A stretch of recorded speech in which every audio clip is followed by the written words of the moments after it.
Hello? Hello, my chat. It is me, Skelly at Ace. I hope y'all are doing well. Today, we are drawing emotes. At first, after all, because I forgot.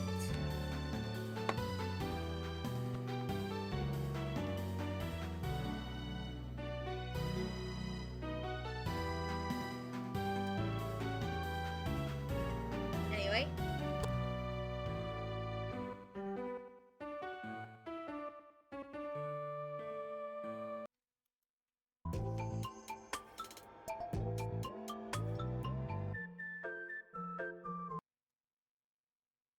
And here we go.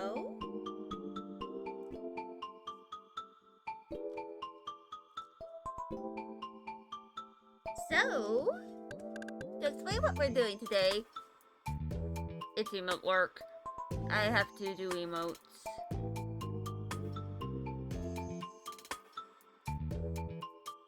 And that is what I shall do.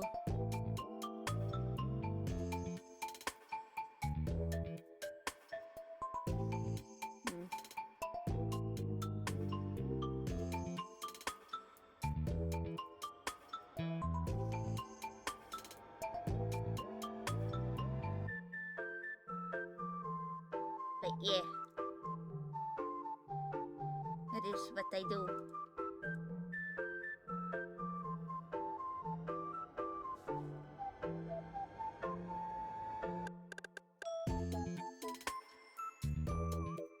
That, and of course,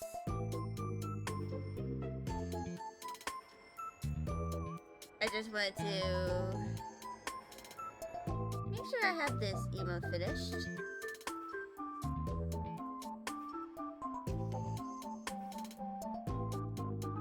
Before I upload it into anything.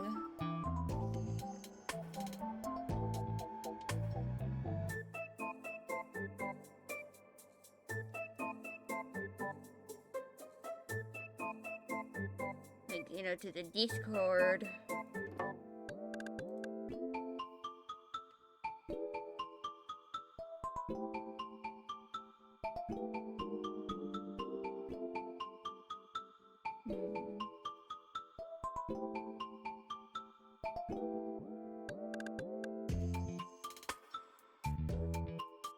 But yeah. So for right now, I'm just working on my little emote here. My new salute.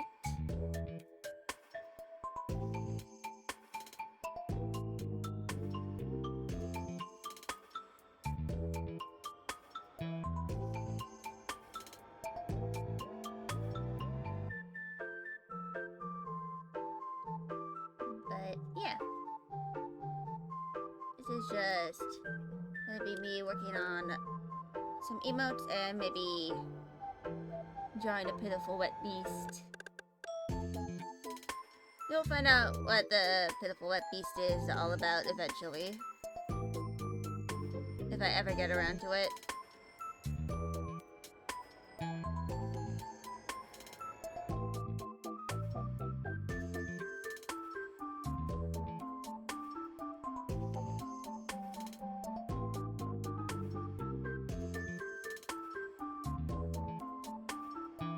So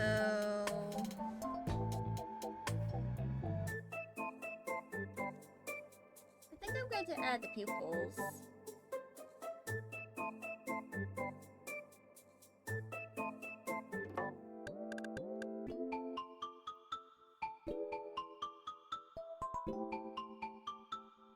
Just, a small detail.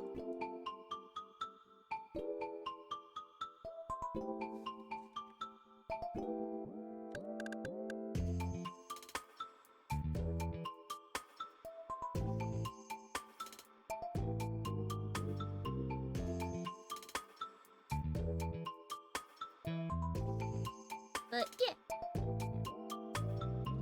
is what I do.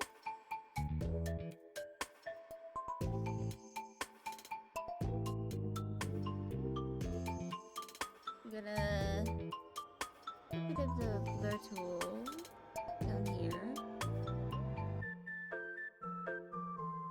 And up here.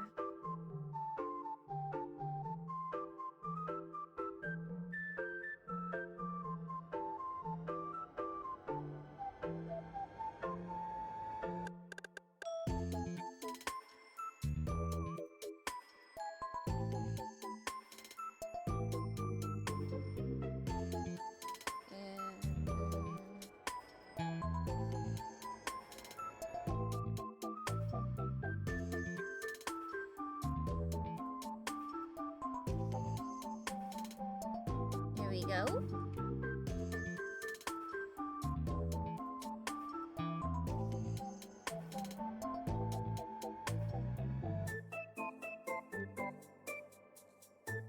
Just gonna add a little more to the line art.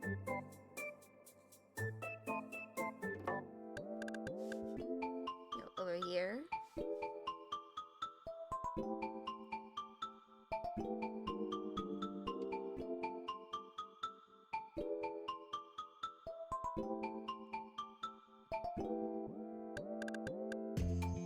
And let's add a little more shading here.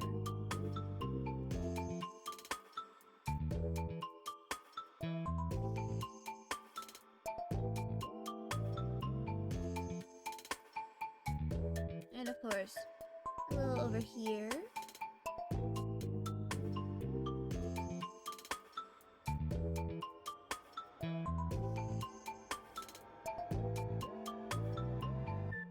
I don't think I'm going to add like any more detail than this to the drawing.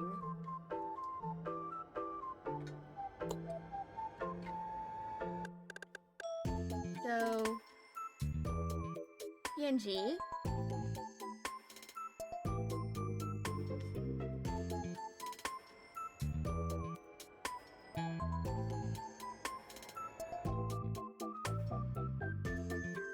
But yeah, that emote is done.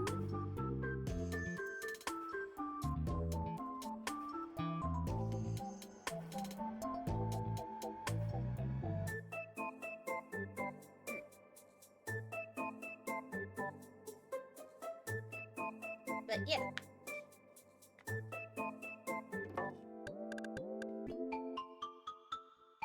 So, if I go to my emote concepts,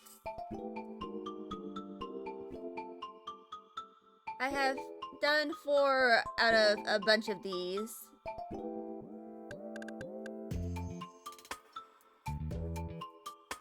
Which, some of these might be redefined or changed a little bit.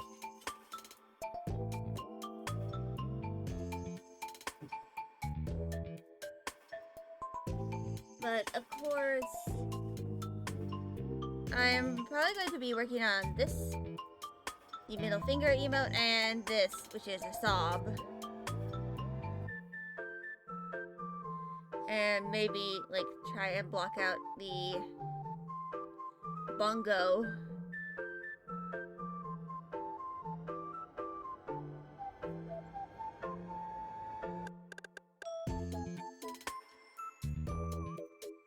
Which is, I'm going to try and make it, like, a little faster than my Dink Donk emote.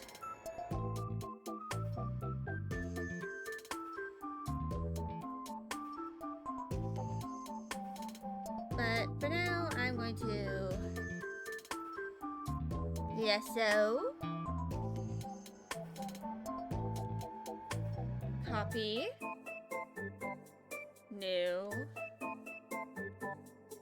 and then transform this.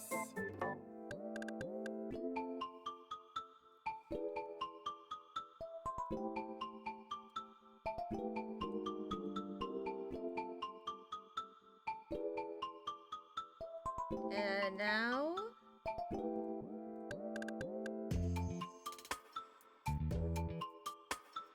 we just gotta...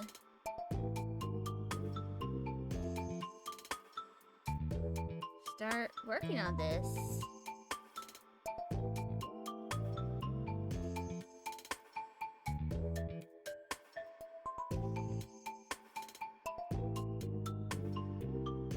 This is very much going to be a scrunkle. What is it, scrunkle? I don't know, I made it up.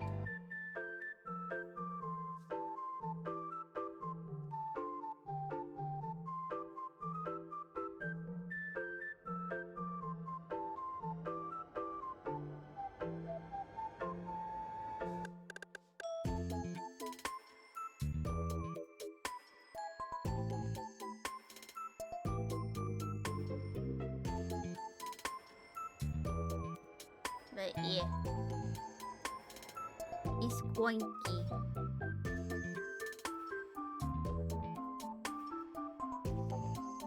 By the way, there are currently about 2 random Delta tracks.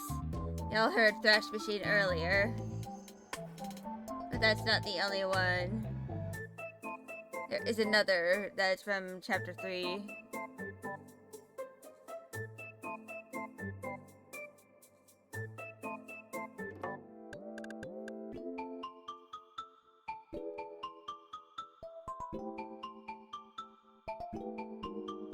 Right now, we must scrunkle.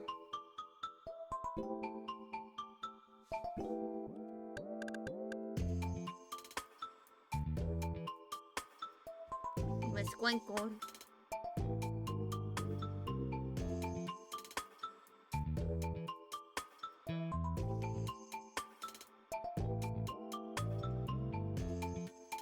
But yeah.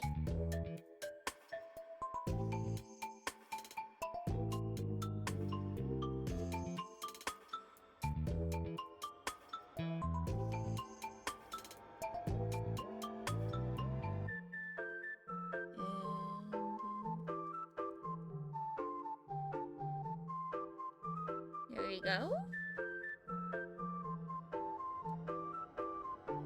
So, this is the image that I'm using as like a reference for this. It's this one specifically. But these are free to use emote bases, but I feel bad about, using them as bases, so I'm referencing them instead.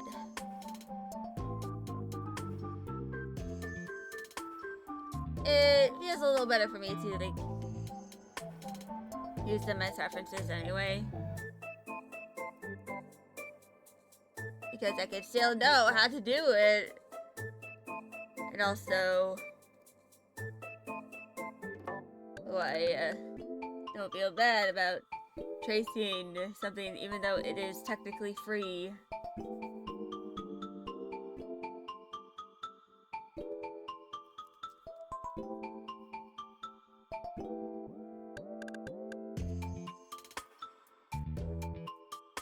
But yeah.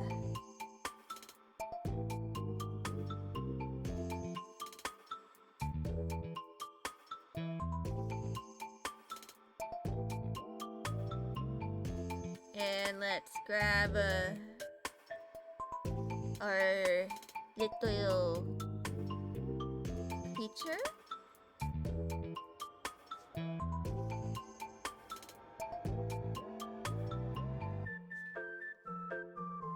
And draw her.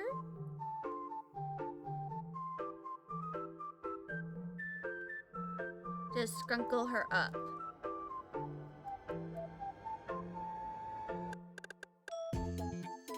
Also, over the weekend, I have ended up with yet another story idea that I'm probably not going to really develop further, like in terms of like actually making a story until I'm done with Patchley's Revenge in like the next few years.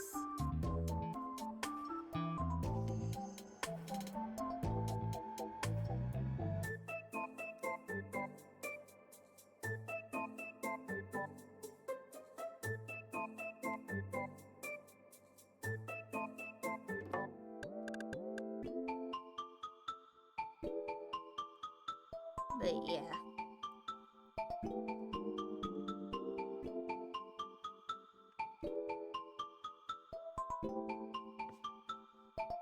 Right now I just make the skunkle.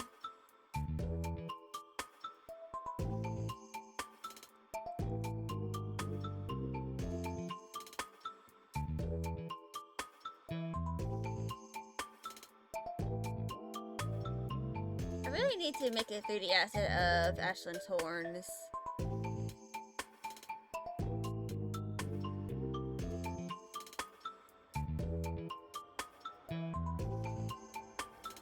But yeah.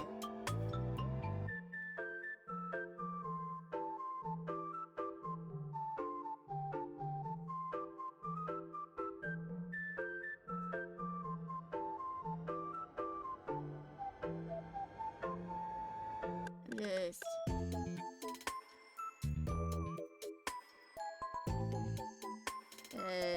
do this.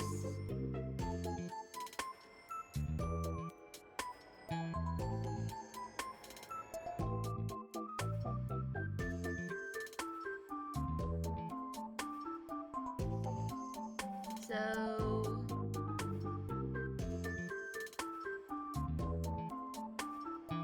the next ad is coming in like 9 minutes.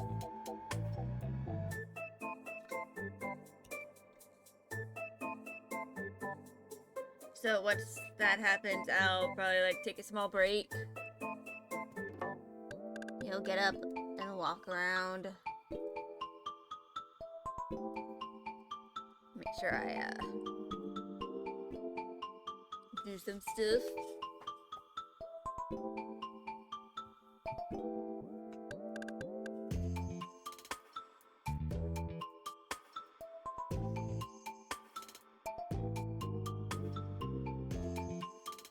But yeah.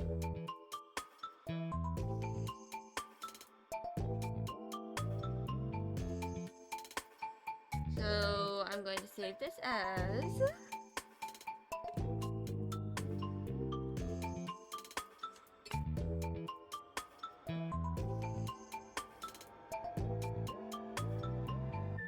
so I'm probably going to just keep it like one of the colors, or I might try to figure out how to do the heterochromia, or just like make the irises white and this stuff like black.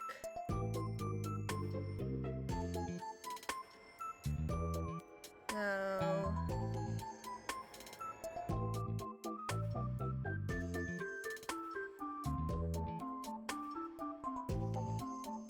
we have our spoingle, those ploinky.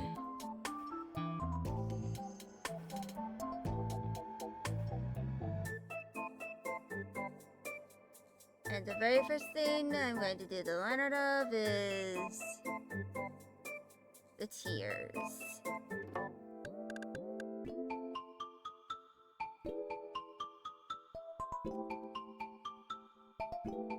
Just gonna scrunkle her up.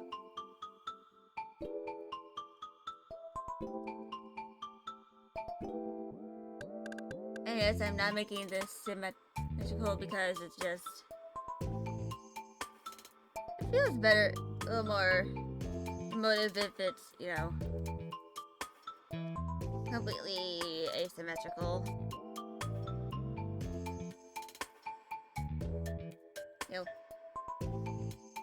This feels a lot better than just making it completely symmetrical.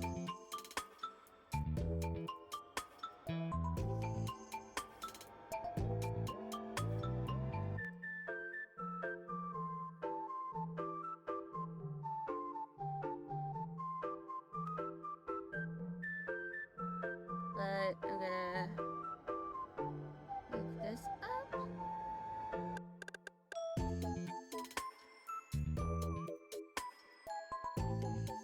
Why does my throat hurt?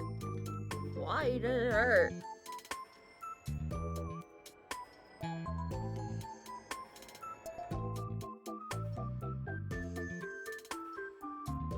Anyway, you have this blinky.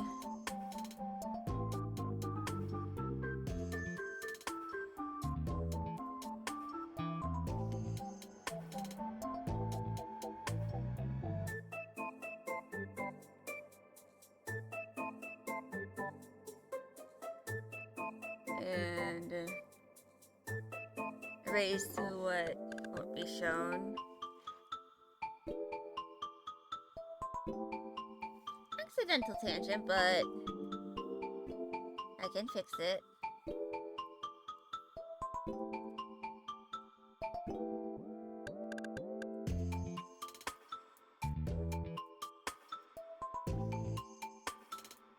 I hear noises outside. Most likely the neighbors.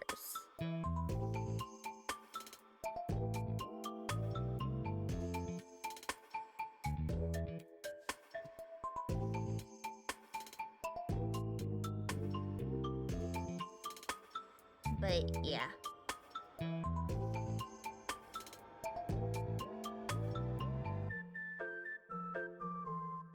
We just got our scrunkles. We sprinkled them up.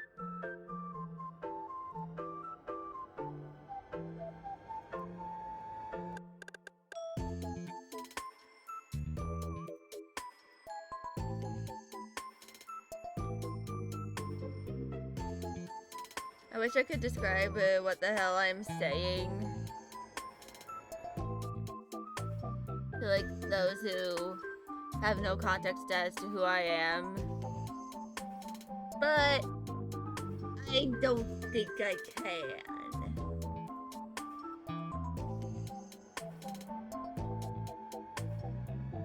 Anyway, I have been snoozed.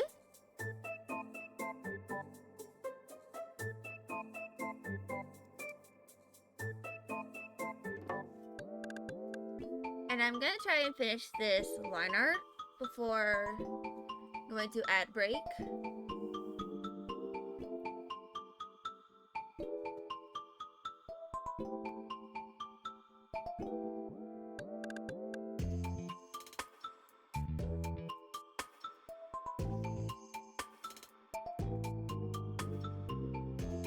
But yeah.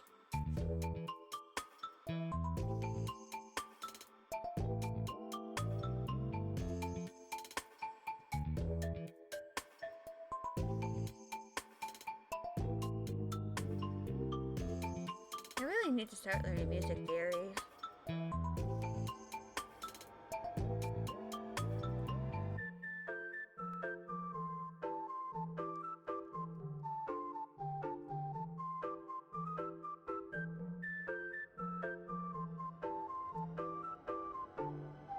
So that I can start,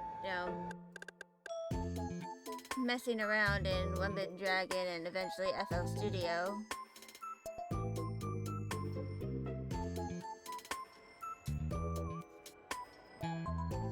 But FL Studio is like $100, so I don't think I'll be doing that anytime soon.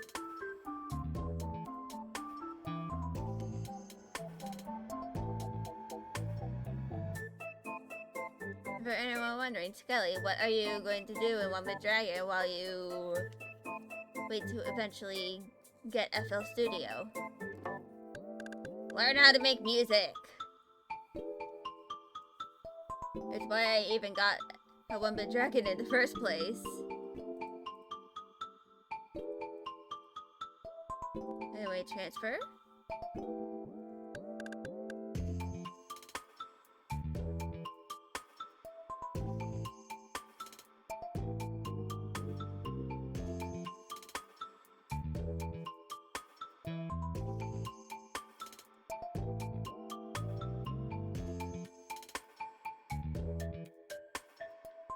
And 6 minutes until ad start.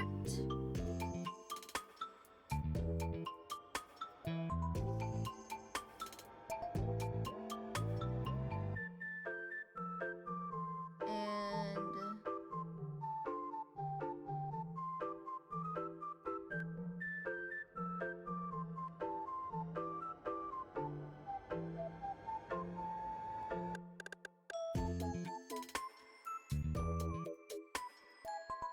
Drinky Sploinky.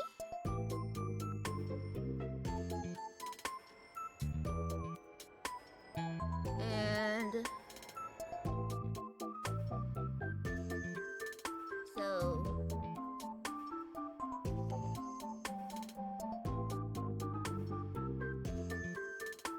erase where it overlaps.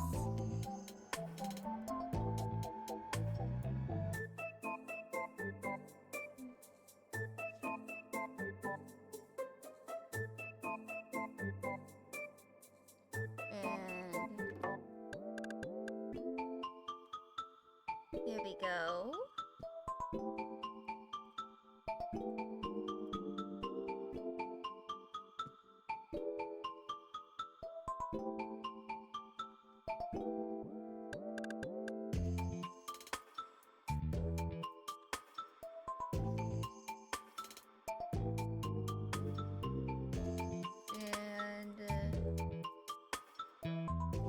Merge that down.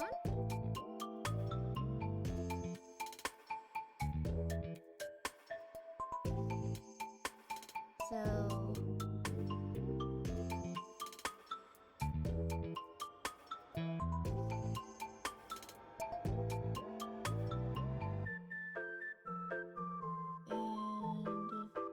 and there we go.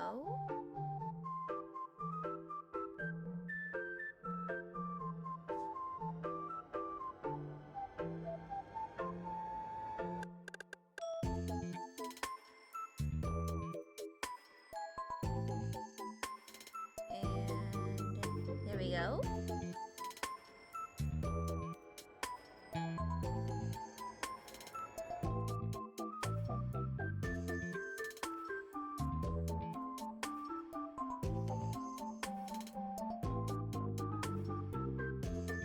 Now we do this one.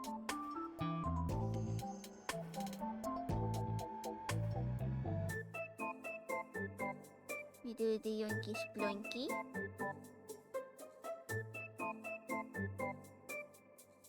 Hello, Shadow! How are you?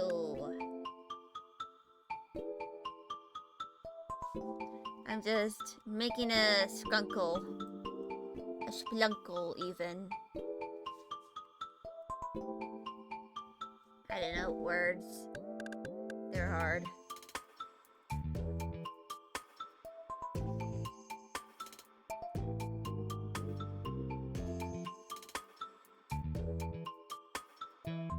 Yes, hi, hello, how are you? Just hot. Understandably! Because it's also really hot where I am right now.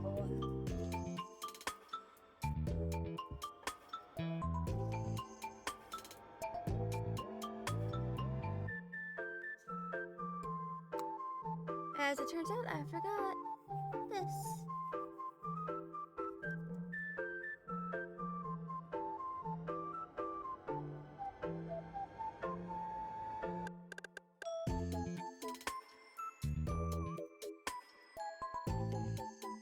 But yeah.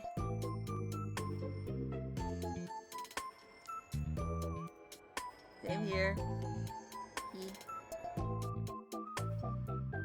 Luckily for me, right now it's like 82 degrees and not like 100, so...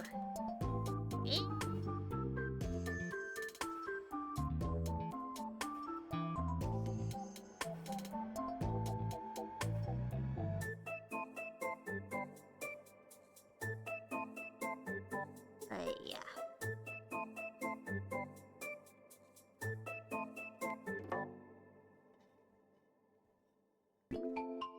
So... right now, I'm just... working on a new emote.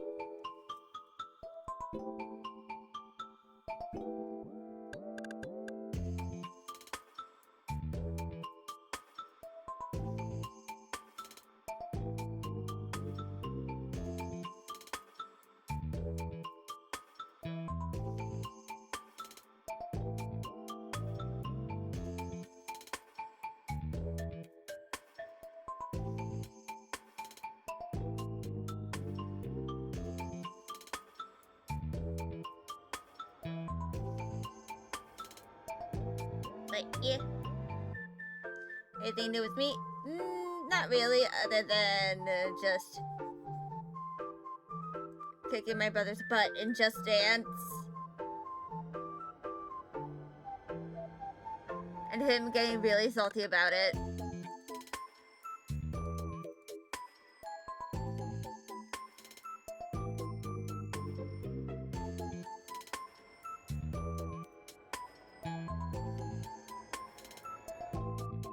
Like, I even beat him in a song that he's pretty good at. And I only did like once.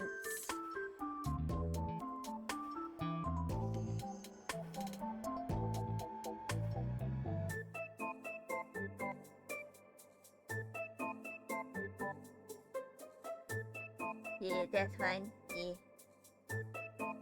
I just found it very funny that I just beat him. Like, got a higher score than he did. Like, 5 times.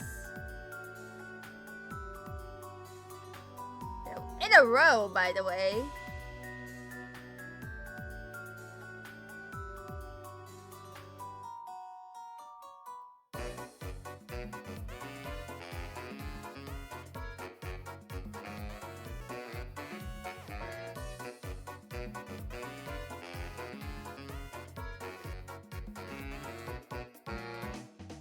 But yeah.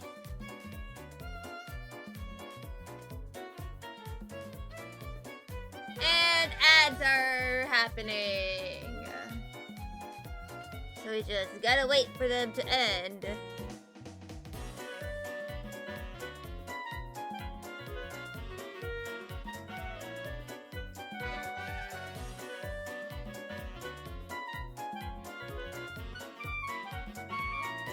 I think I'm gonna do a bit of this as the ads roll.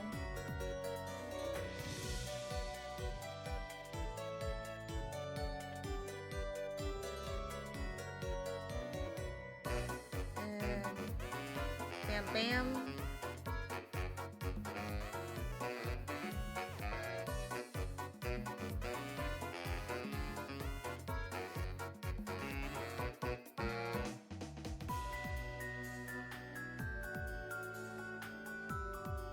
Yes. I'm gonna stop working on this as the ads roll.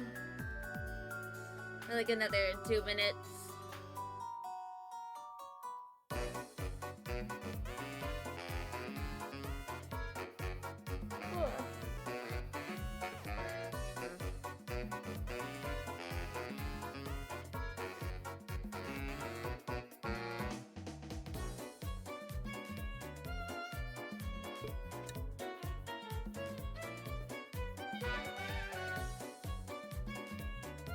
But yeah.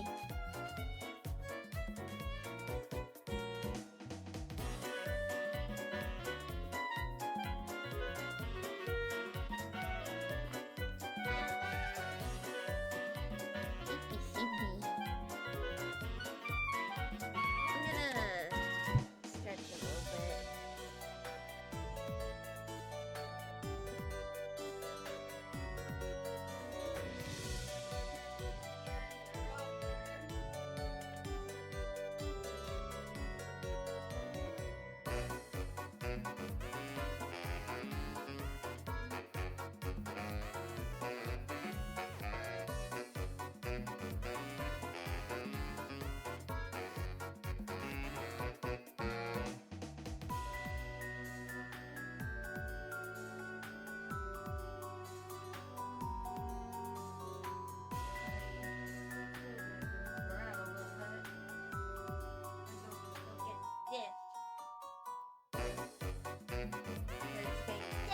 Right.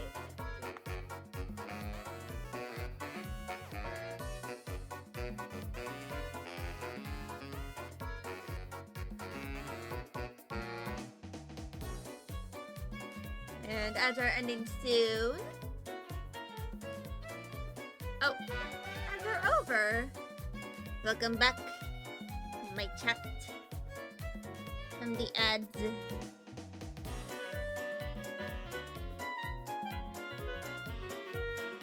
But yeah.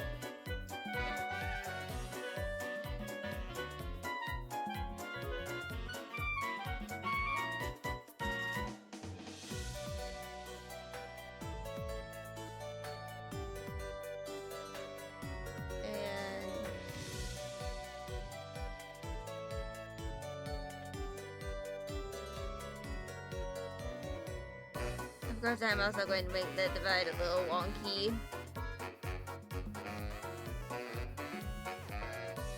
Just feel a little more visceral. In that way.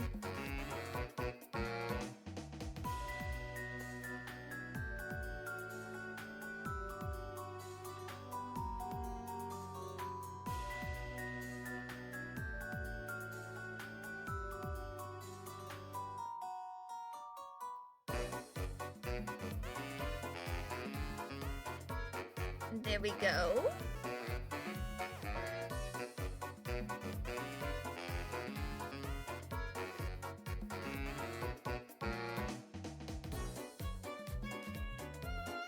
And yeah.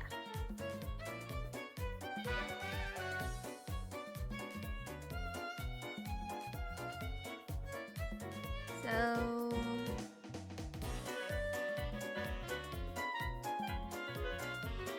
I'm gonna remove the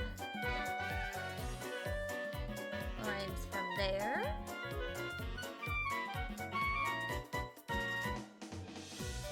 And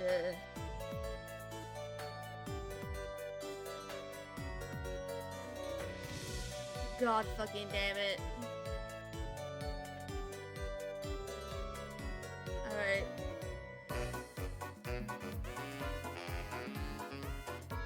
Thank you, Saribot, for removing the fuck-ass bot.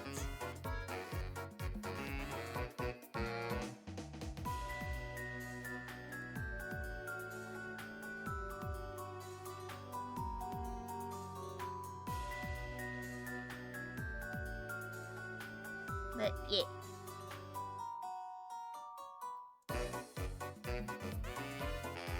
So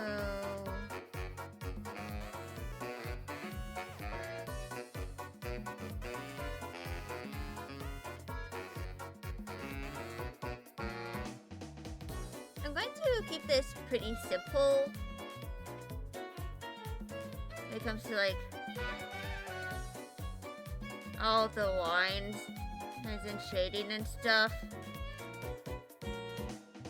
Like I'm probably just gonna keep this as shrimple as I can.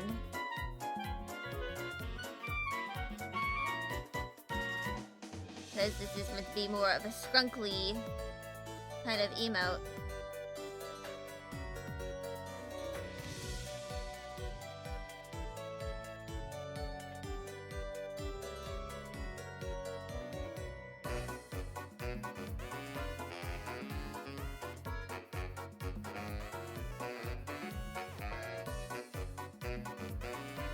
But yeah. You're just a squinkle.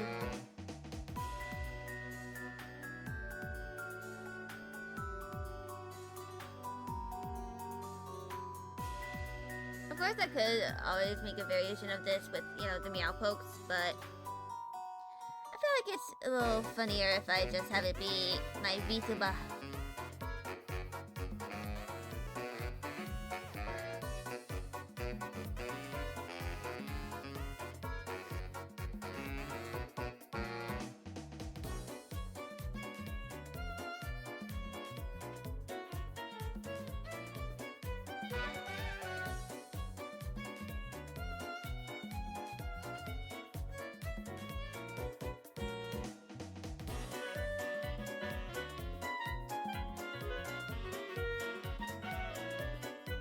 Yeah.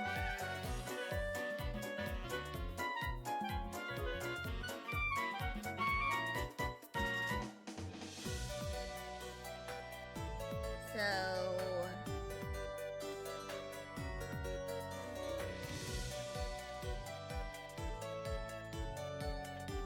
now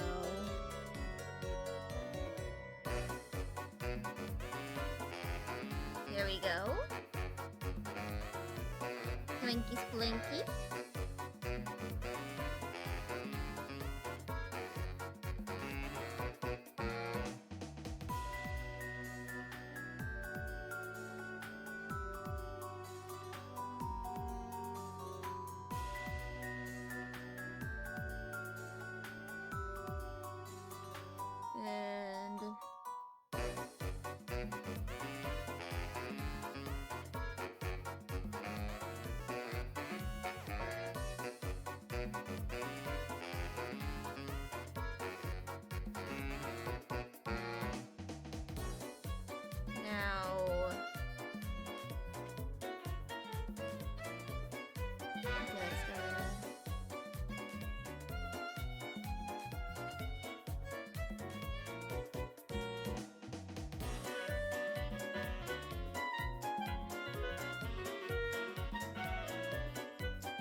color the lines.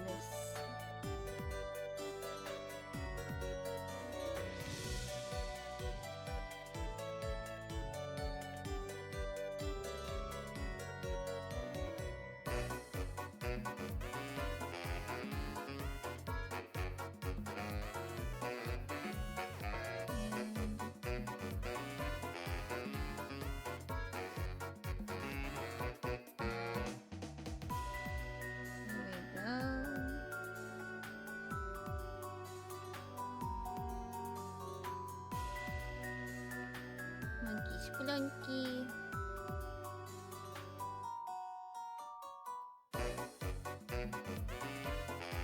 Monkey splunk. Monkey splunk.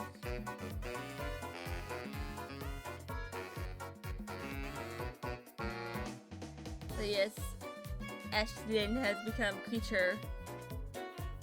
She has evolved into La Criatura.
Anyway.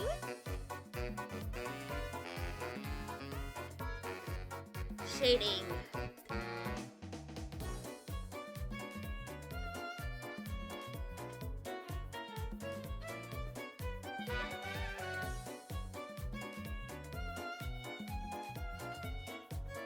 Still here? Yeah.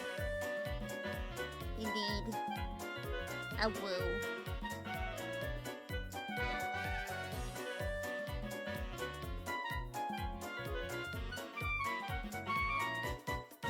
Oopsies.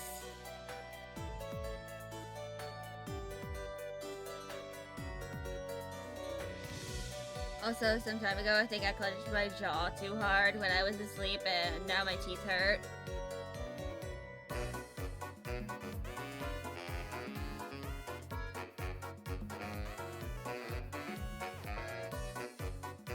But anyway, it is almost time for the skunkle.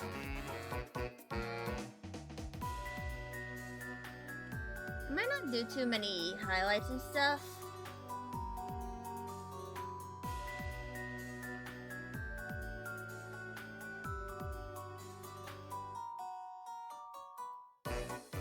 Just, keep this relatively simple.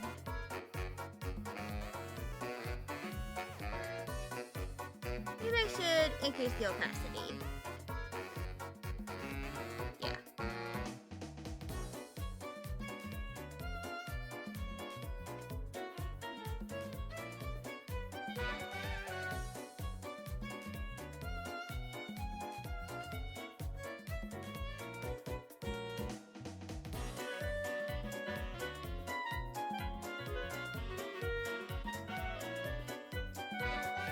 And I'm doing this just to add depth and stuff.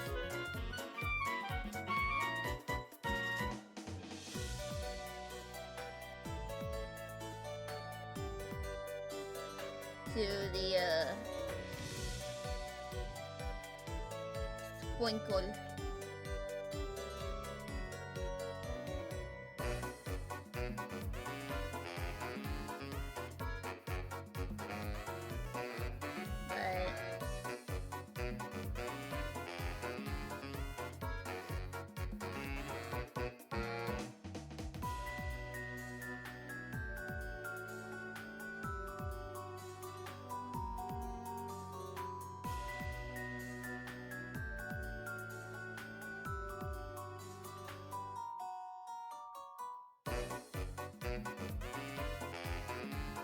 But yeah.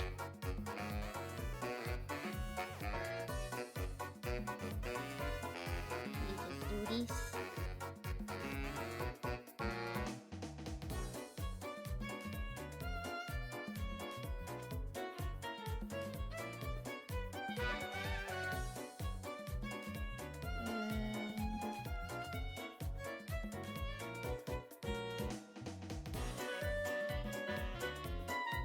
Here we go.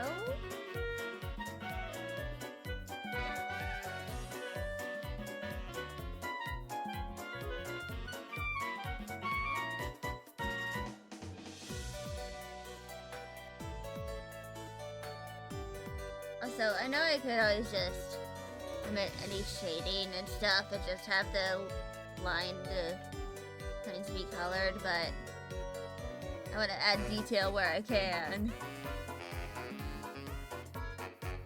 So for the sake of it.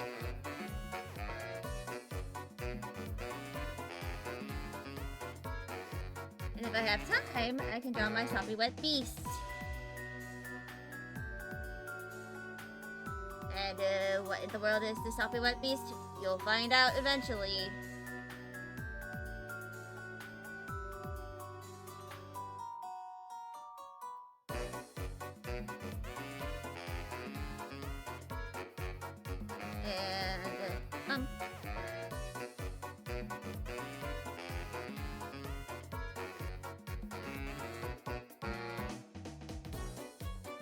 And save.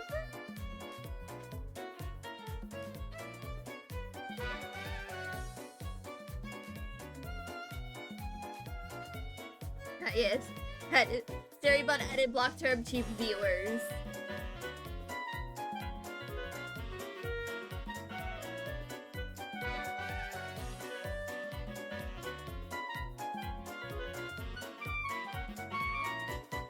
And I'm gonna do a little bit of blur.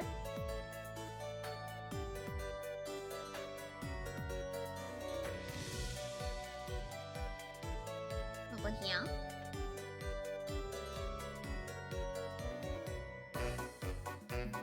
I don't think I'm gonna add too many highlights.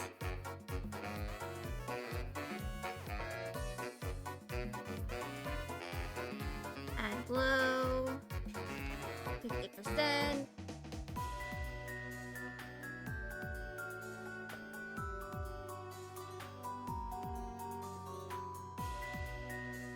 Then blur.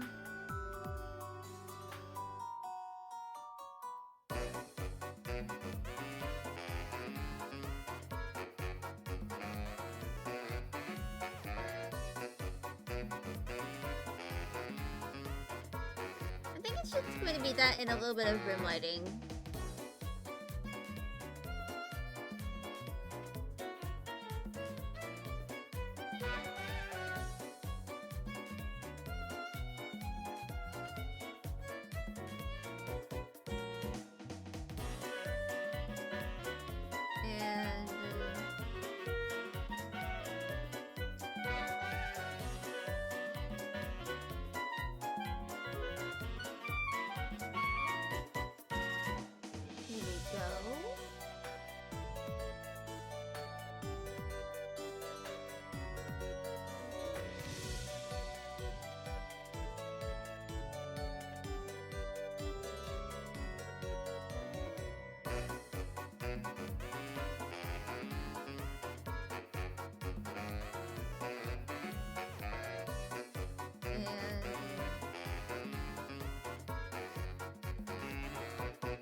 Here we go.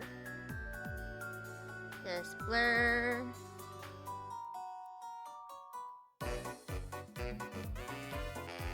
All of these.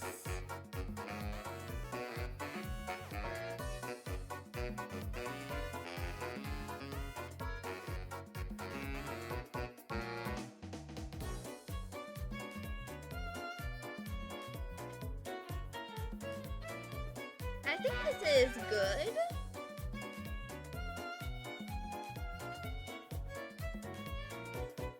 my purposes.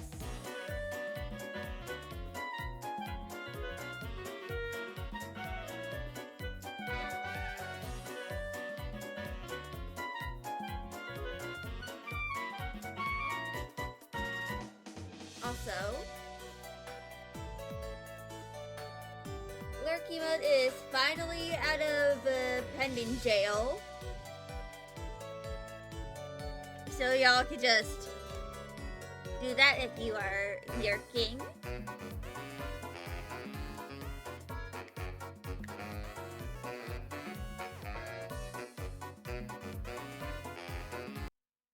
But anyway, I am going to do an intermission. I need to, walk around and stuff, get some of my energy out of the way.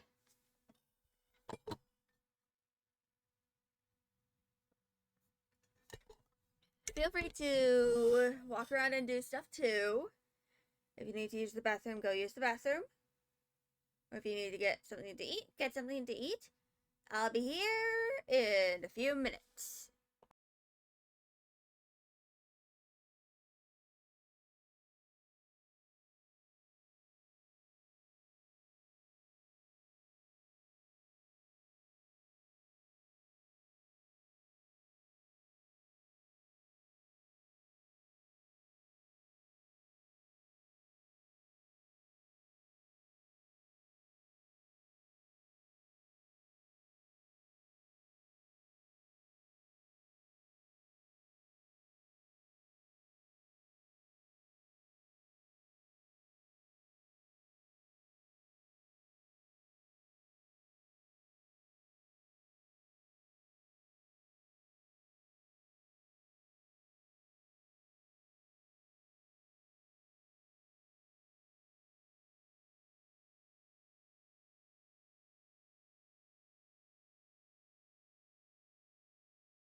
I'm back. Just let me close that out.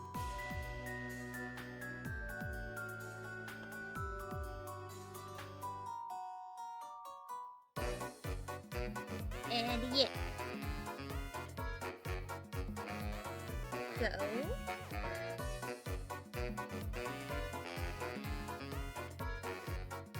let's go to the emo contents.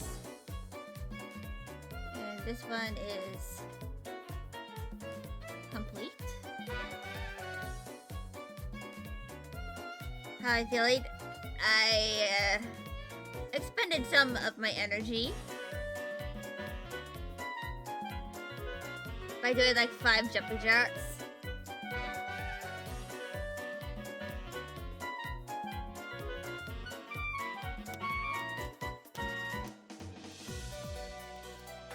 But yeah.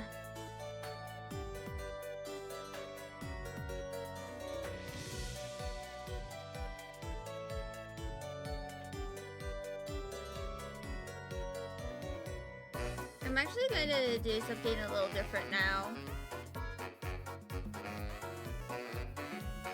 How long am I going today? I'm going to try and go for 4 hours total. So I have like 3 hours left.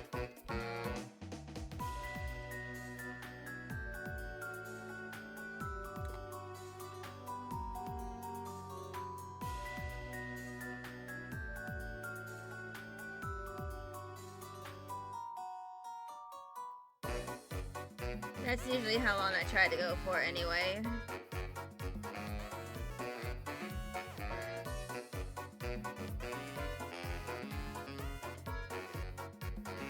But anyway, I have a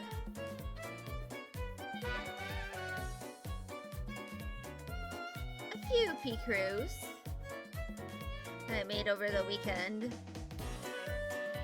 Because I once again have a new OC.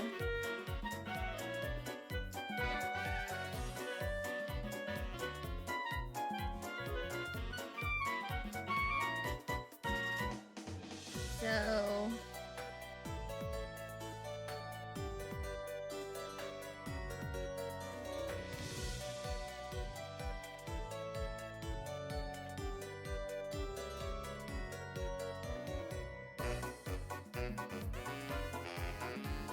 I'm going to make a gesture of the kind of pose that I want to go for.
So this is Maeve, M-A-E-V-E, and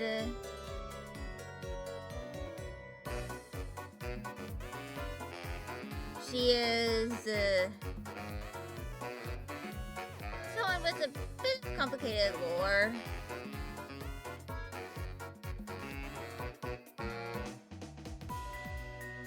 Because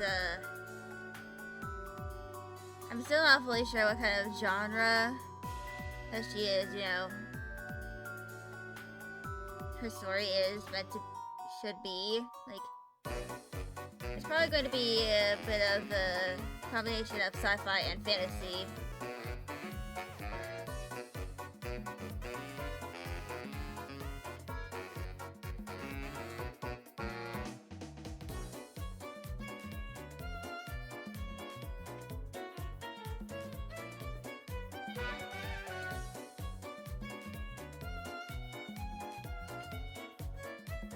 But essentially,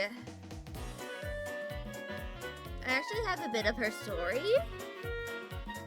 already kind of written.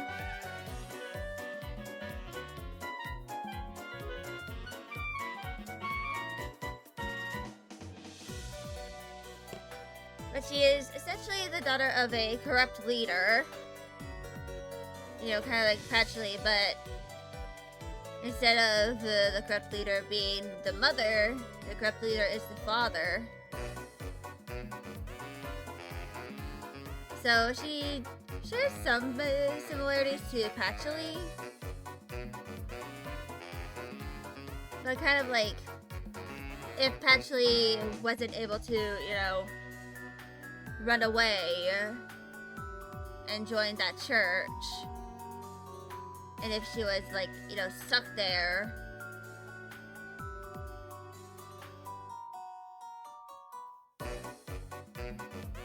but one day during a gala, she ends up kind of essentially being like kidnapped, kind of, by a group of rebels who oppose her father's rule. And she doesn't really fight back, she kind of just freezes.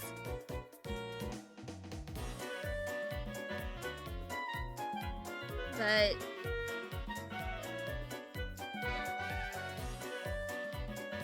they treat her very kindly. Like, not how most people, how she'd assume she'd be treated as, you know, a prisoner. Like, she wasn't really treated like a prisoner at all.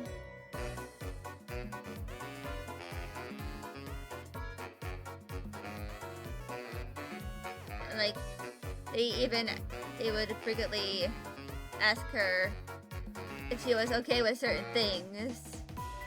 And, you know, like, actively helping her try to adjust to her circumstances.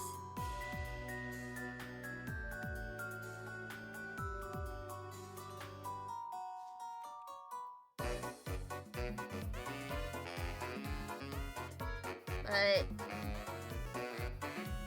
eventually she realizes why she was kind of treated so nicely.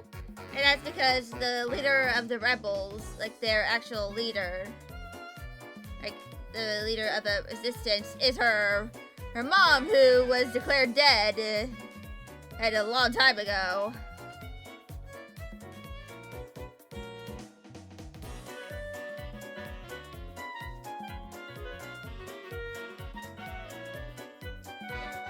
The story, I find it taking place over like many years.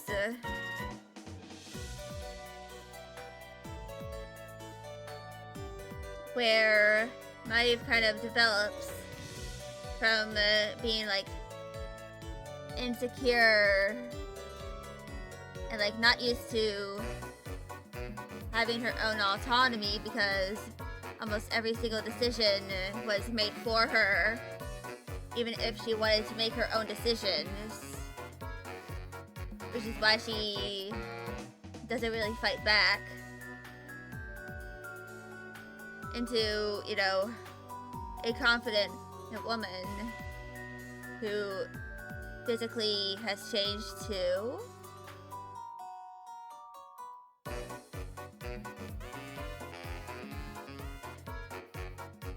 You'll pay more attention once you finish this game.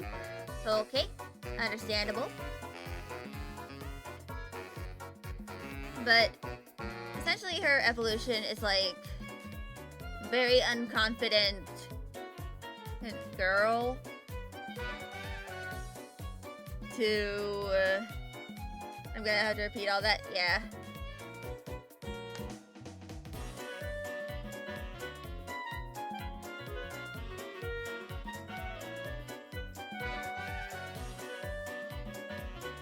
But I'm just gonna draw this pitiful beast.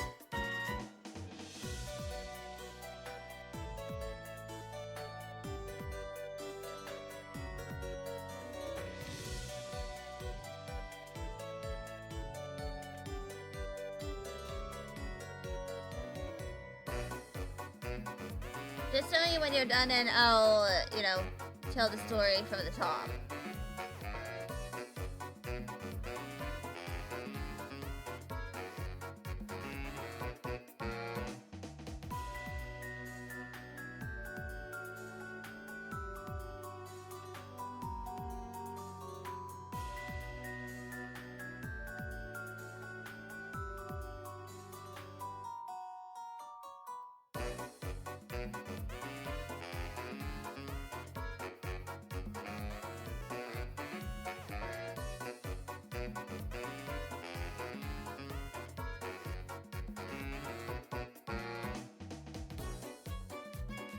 Yeah.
Yeah.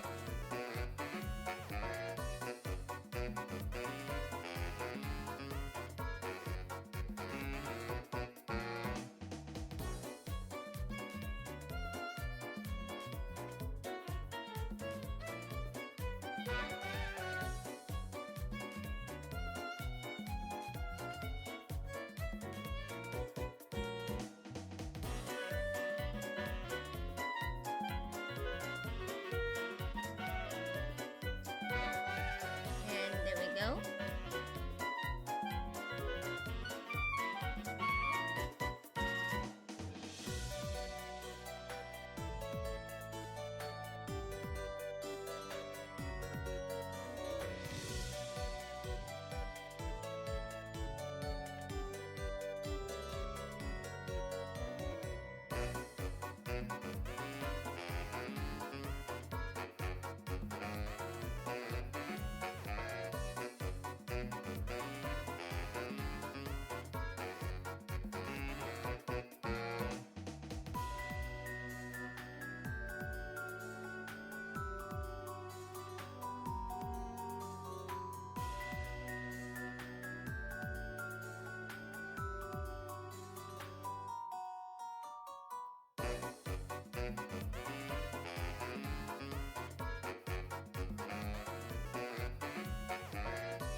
The E.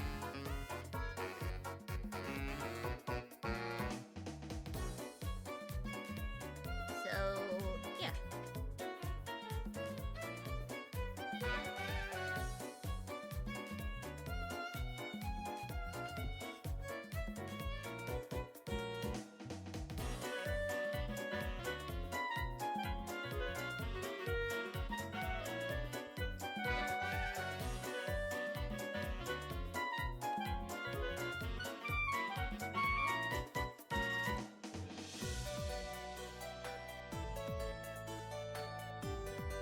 If I can even spell beast right.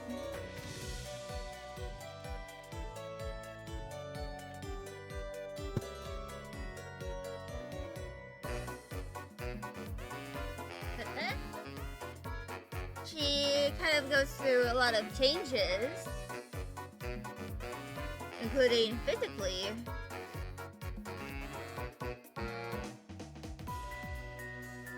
Just let me get out the P-Crew. So this is the Pancake. HP crew. I've used it a few times.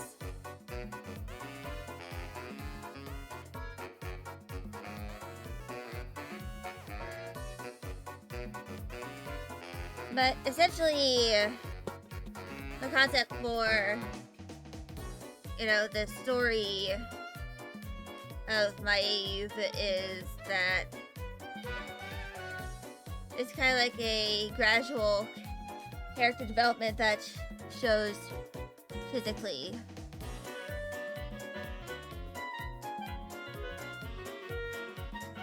Like, if you see her design from the very beginning and her design at what will be the end of the story, you might think that they are completely different characters, but they're just the same character at different periods of time.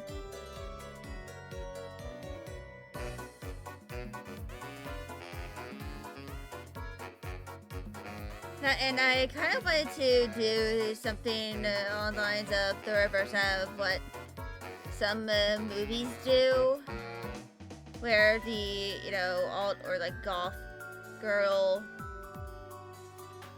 will downgrade into a quote-unquote normal design.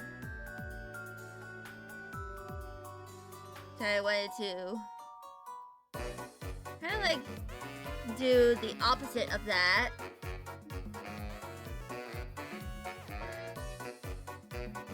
Where instead of, the alt girl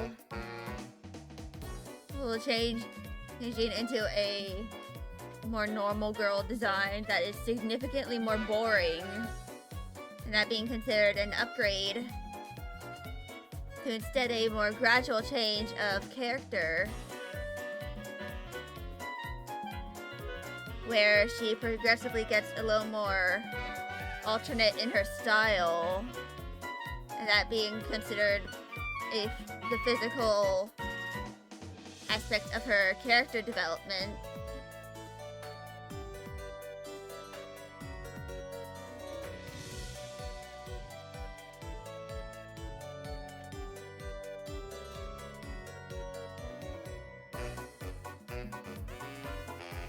And of course, this development is very gradual and happens over the course of multiple, in this story, years.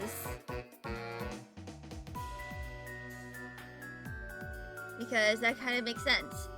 The journey of, trying to figure out who you are and learning how to, be your own person can take a very long time. Like, especially if you are, transgender, for example, and you decide to go on hormones. It's going to take years for a lot of effort to kind of like, in order for your body to physically change into something that more aligns with how you view yourself in the world.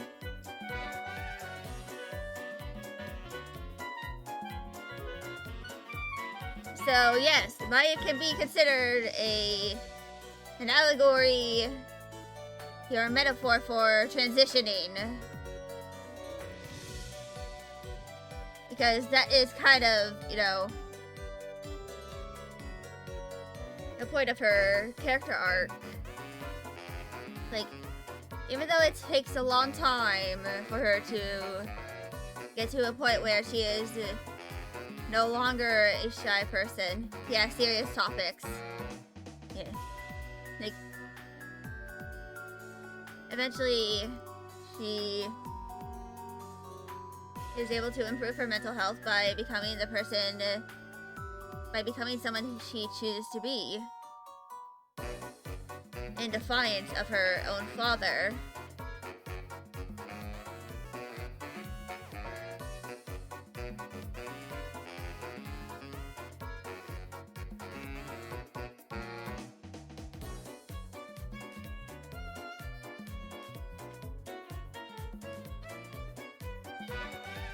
And one of those physical changes is going to be her having curly hair.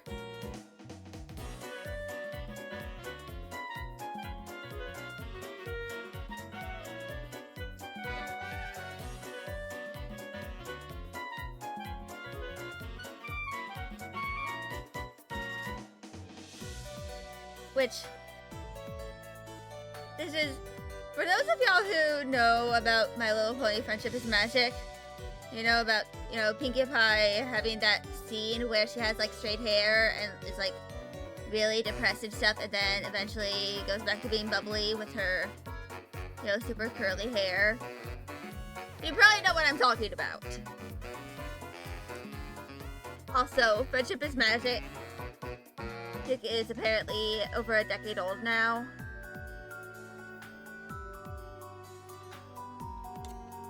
Which, that's a long time!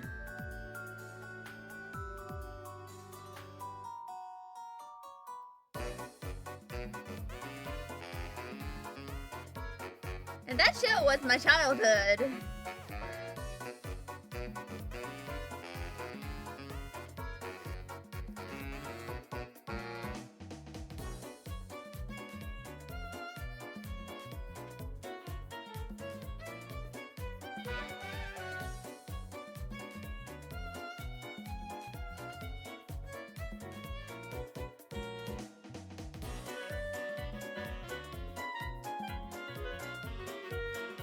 But also, an aspect of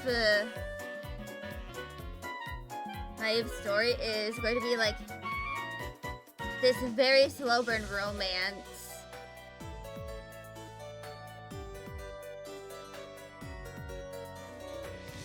With, a love interest.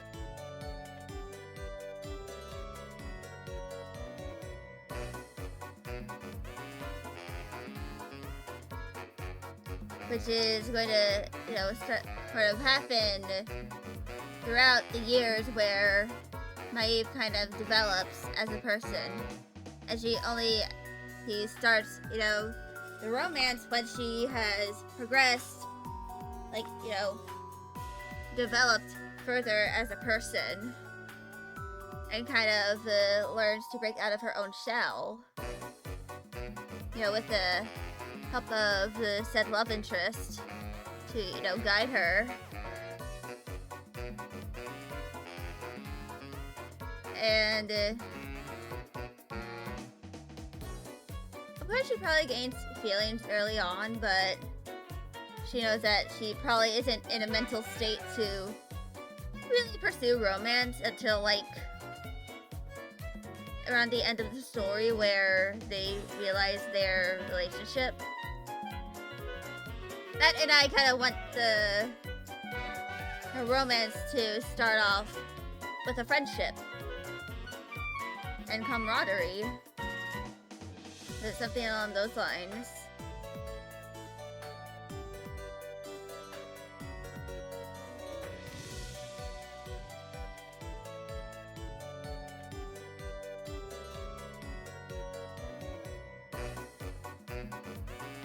And so, the protagonist and the love interest don't actually start doing all the romance stuff until after Maeve, starts being more confident in herself and, all the physical and mental changes that happen over the course of a period of, like, multiple years.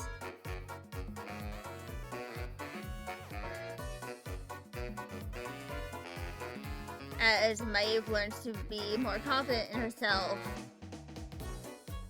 and, as she learns how to make her own decisions and have her own autonomy.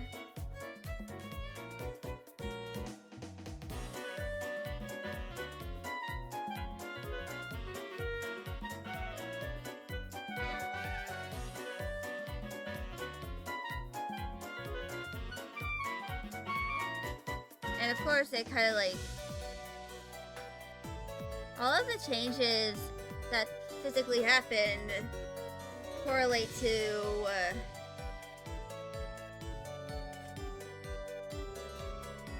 what certain changes that happen to her character in the story. Like, when she is first shown, she has very straight hair, and that's because she never learned that she actually has naturally curly hair and doesn't really have the resources to manage her curls until the kidnapping, I guess.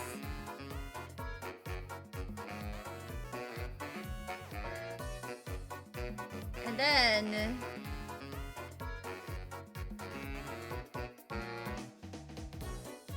the very first change that kind of happens is that she, learns how to take care of her curls.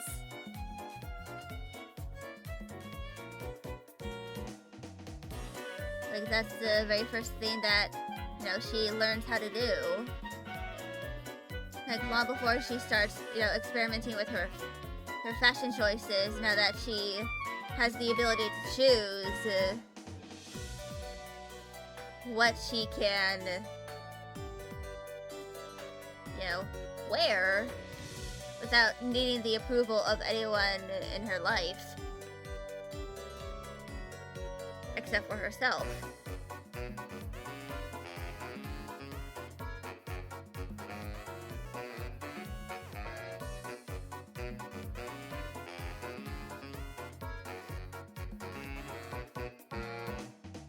Essentially, the story isn't like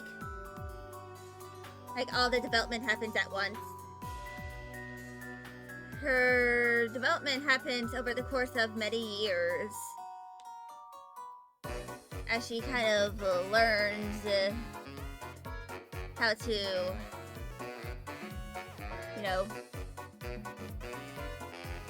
be herself and what she is as a person. And some of her character development involves her learning how to kind of fight. Because obviously she kind of evolves into, from the pitiful daughter of a tyrant to a freedom fighter who is fighting against said tyrant.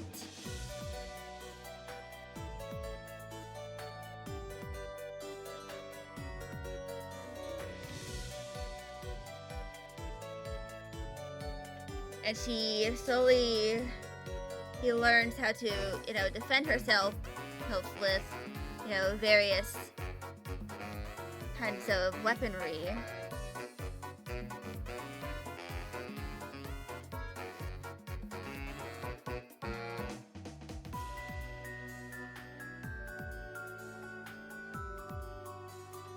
Essentially,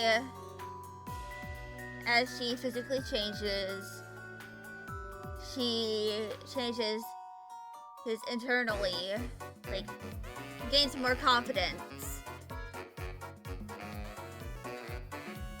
And also learns how to be around people. Because let's just say that she doesn't start off with a lot of social skills. She kind of struggles a lot with, understanding people. She knows she can feel empathy, it's just that she struggles to express it.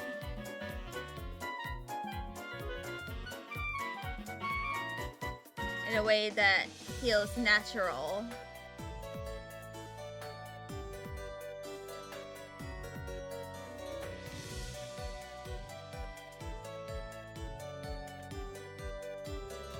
But eventually, she kind of learns how to,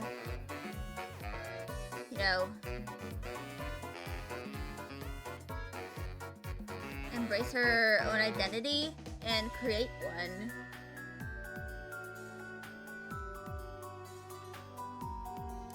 Like, a lot of her story, like, there is going to be multiple scenes of her in therapy.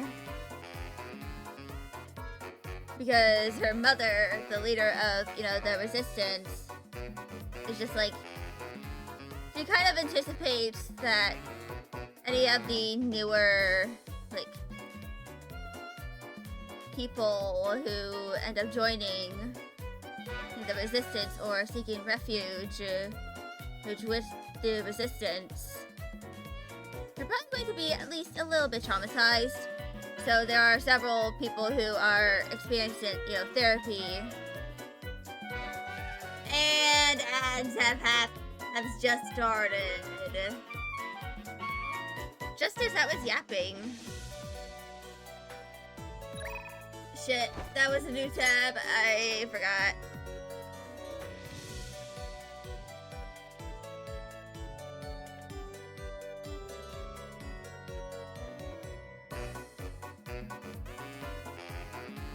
Anyway, I'm gonna take a break as the ads happen. We'll just get up and walk around a bit.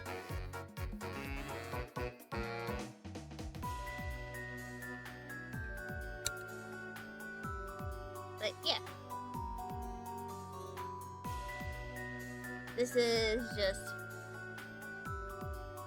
the internet Eva's story arc. She starts off not that confident, like having no agency at all in her own decisions because of her father, and then transitions into an adult who's able to make her own decisions.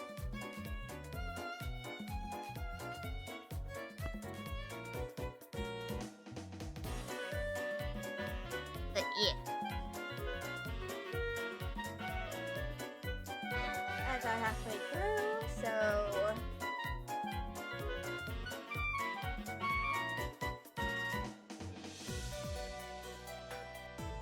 once they're done, I'll go back to doing what I'm doing.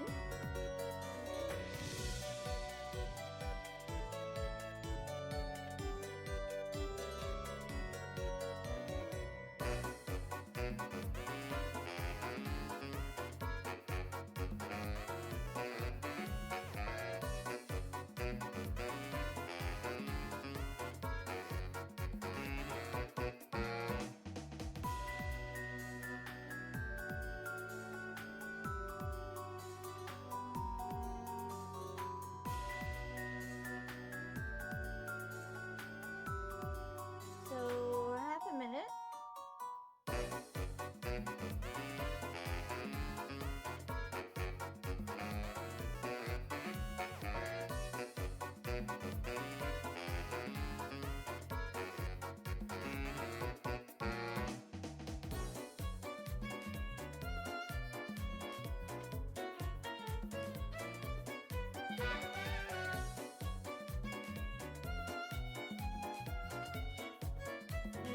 And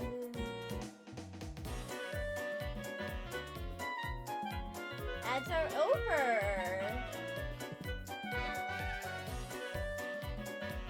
Now I can continue yapping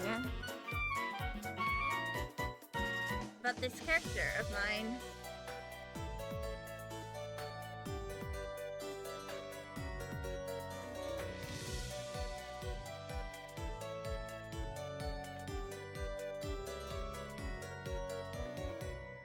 But yeah.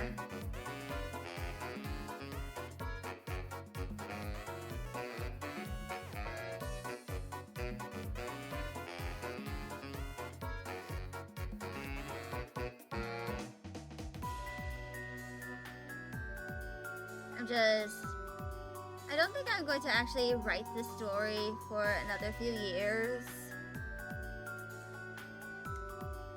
But I am, if I am to the point where I can like advertise it and stuff, I'm probably going to try and advertise it as like a traditional romantasy novel. But then do a double whammy of like you assumed that she wouldn't get any character development? Haha, you fool, you absolute buffoon. Like, you'd think she'd stay a pitiful wet beast forever? Think again!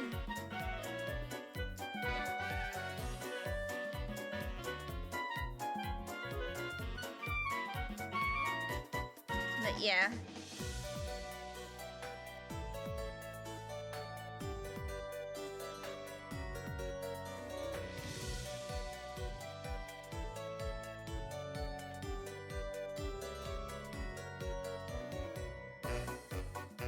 Essentially,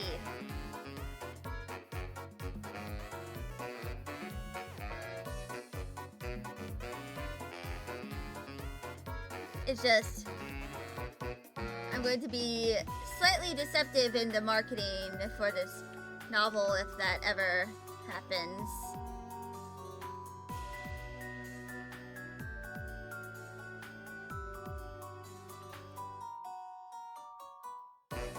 Like,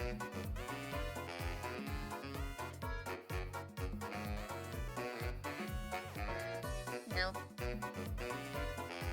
I feel like it would be a little funny if I do just a little bit of deception to try and gain an audience.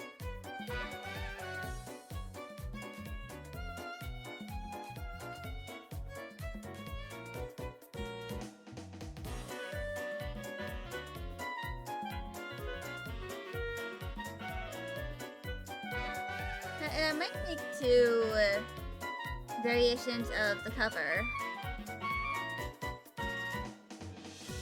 Like one that is a little more of a traditional romance book kind of cover.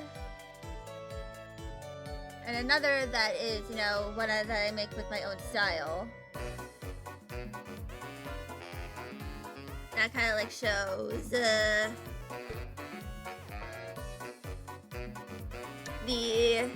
character development of Maeve. You here?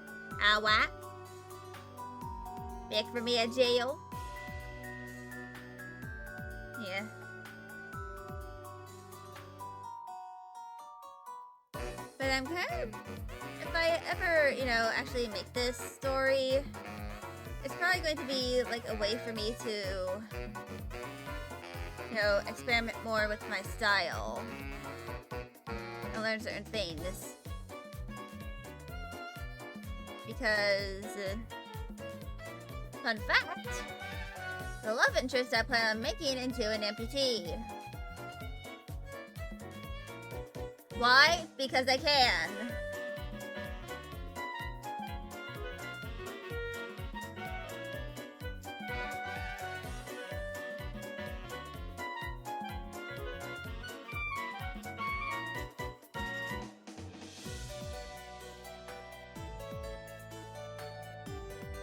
So let's finish the... You have my full attention. Yes, I am. I'm planning on making the love interest an amputee because I am able to do that.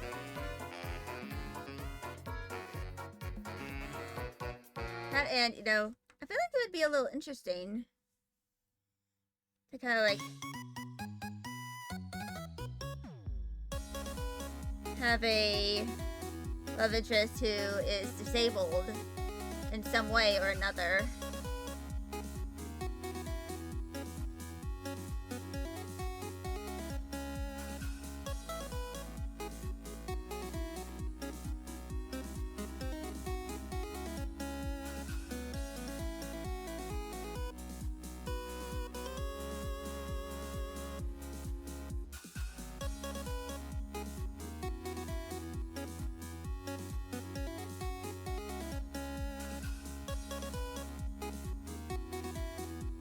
Yeah.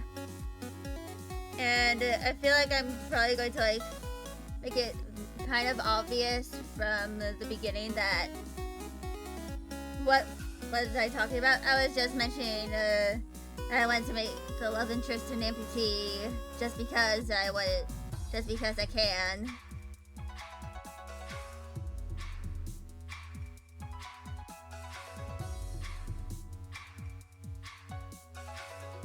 And I'm probably going to have him mention something about, you know, his prosthetic, because he kind of has one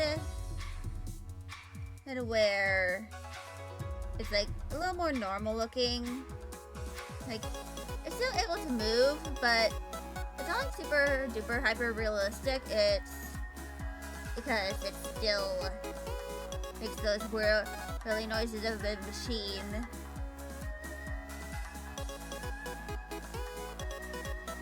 But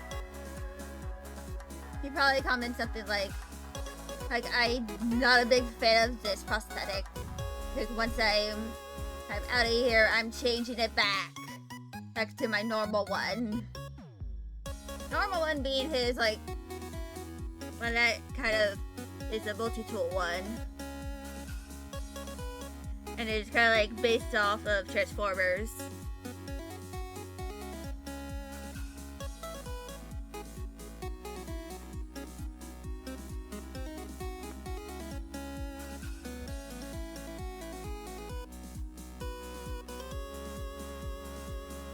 But yeah.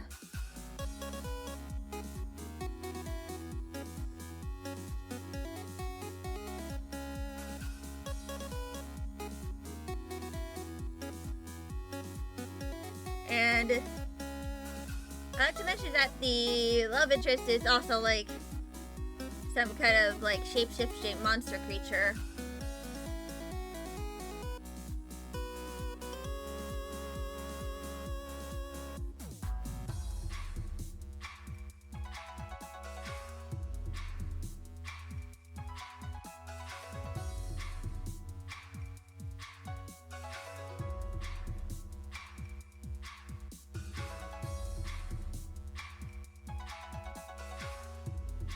But yeah.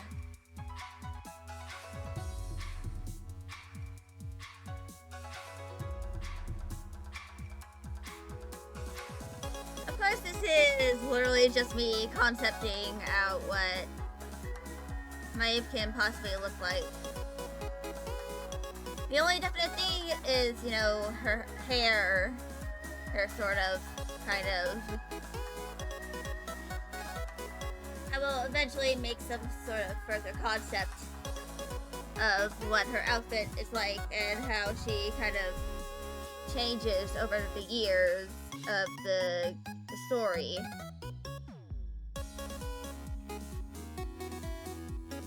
I just wanted to kind of get this out of the way.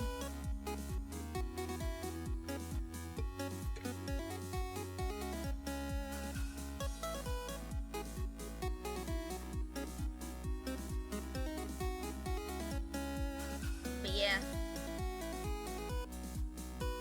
Maeve is kind of just a beast who transitions into a ferocious beast.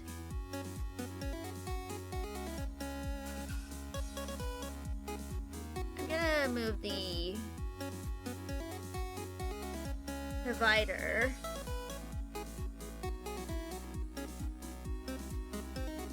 Sounds like a lot, yeah. And that's why if I ever decide to actually make that story, I'm going to probably make it like years down the line. Like once I finish doing Patchley's Revenge, it's kind of down the line.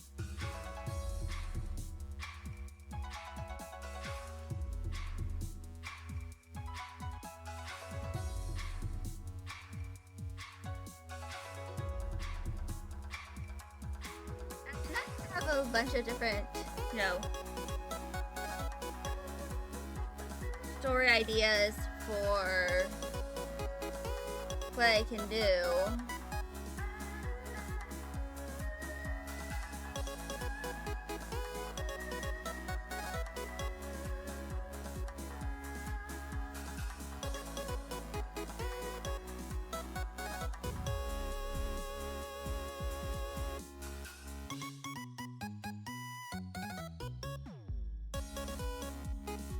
So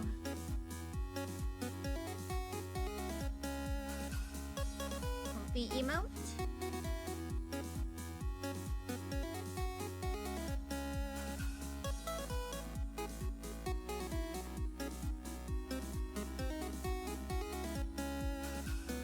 And now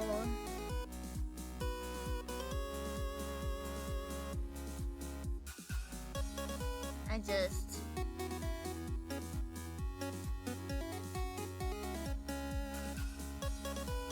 go to this. Also, eventually I might make some kind of like emo pack for my original stories. Like, you know, Hatchley's Revenge and all that.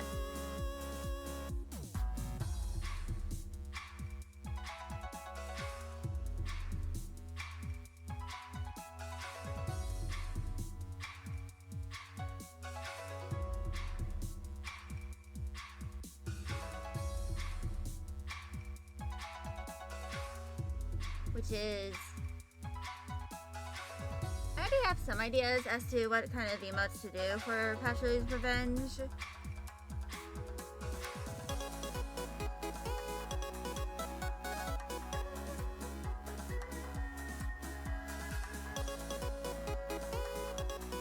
But of course I'll probably like end up doing quite a bit of changes on the line. Or like down the line. No words.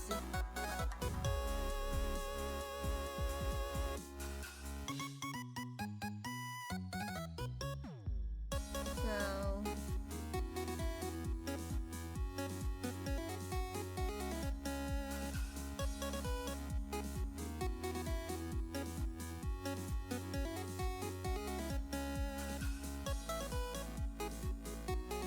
but yeah.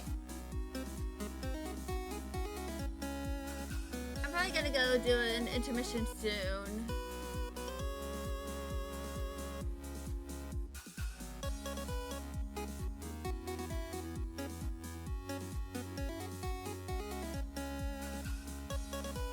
So yeah.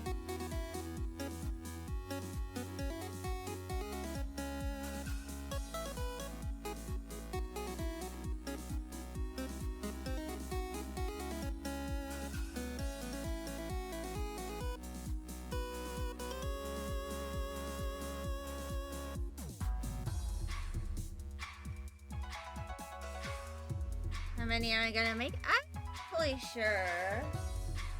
Maybe like one for each major character, so at least 7 emotes I'm going to make.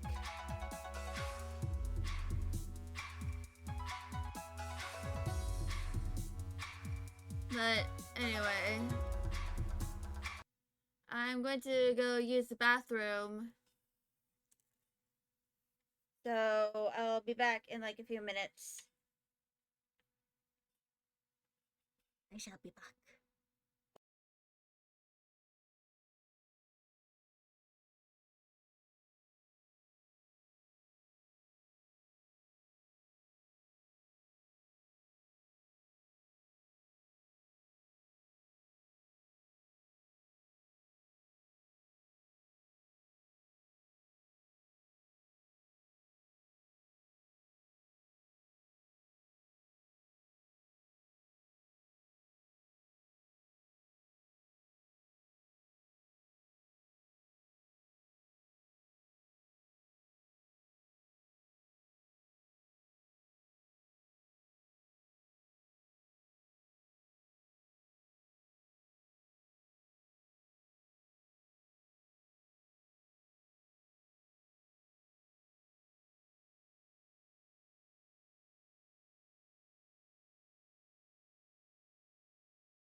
I'm back.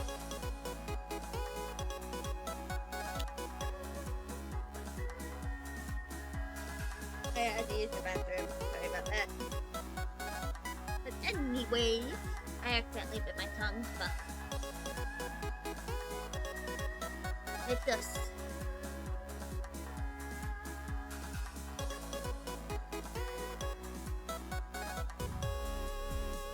Duties.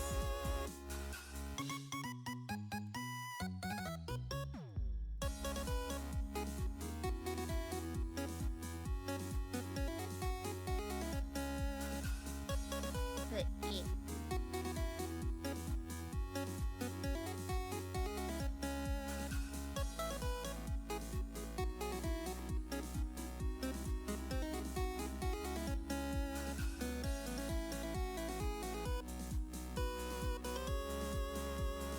So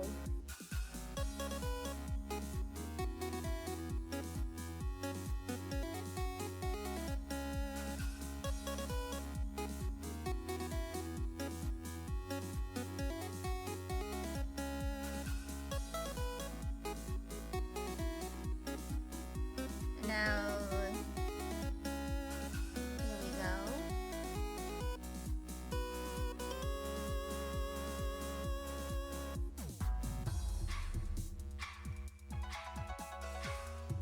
That is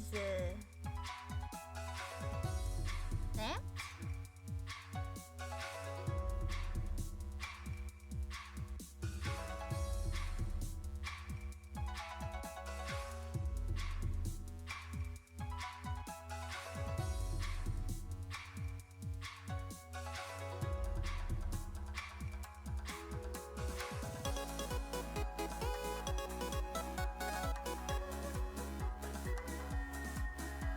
There we go.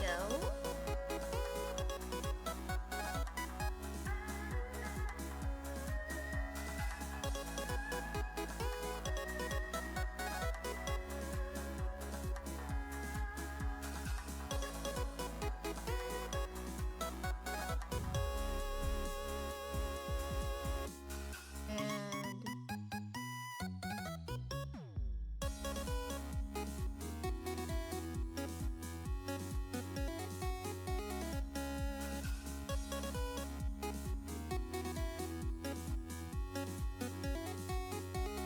here we go.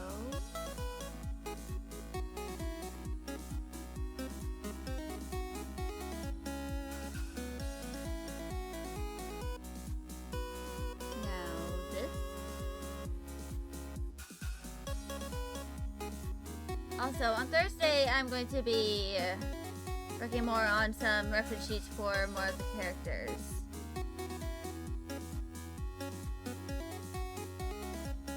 For Patchley's Revenge, specifically.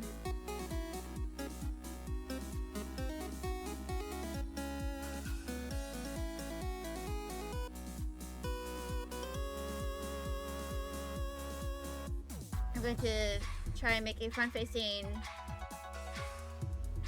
scene for...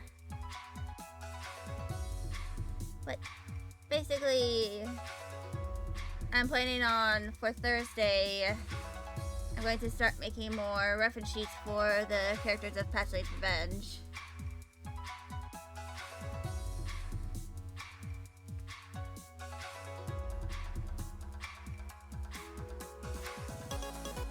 So, characters like Osmi, Hydrangea,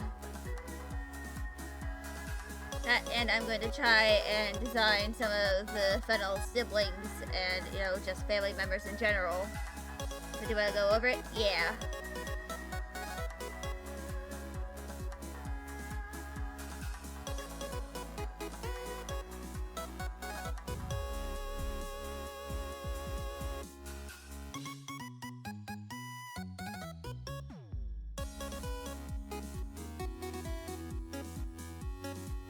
So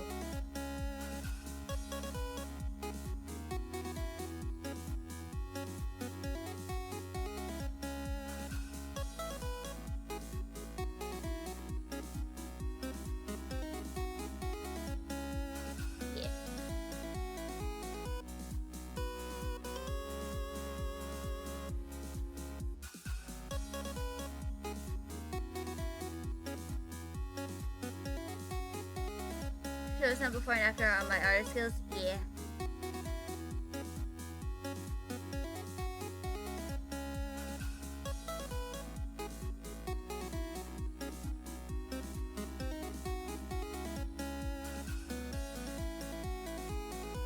And I do have some, you know, references for the,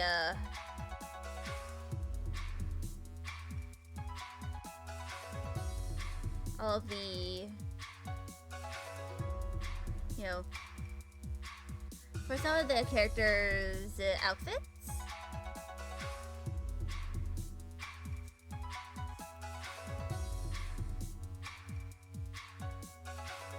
Like for... Let me go to my references. A lot of these are for Osmi.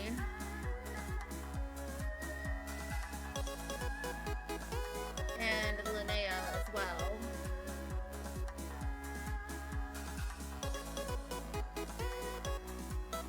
The sister? Osmi is not the sister. Osmi is Osmi. The sister is Dahlia.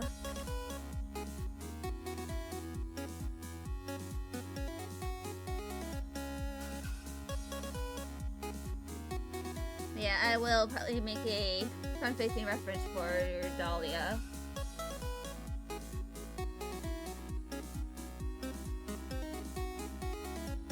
As well.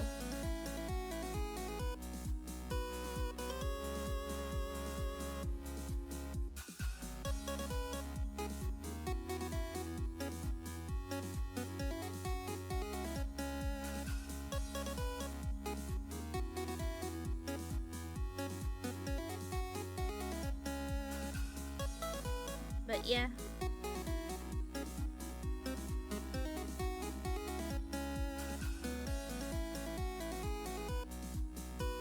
That's probably only gonna happen once I, you know,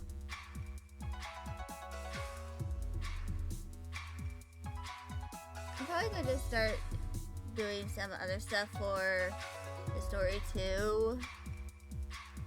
There's an additional design for Osmi that I plan on making.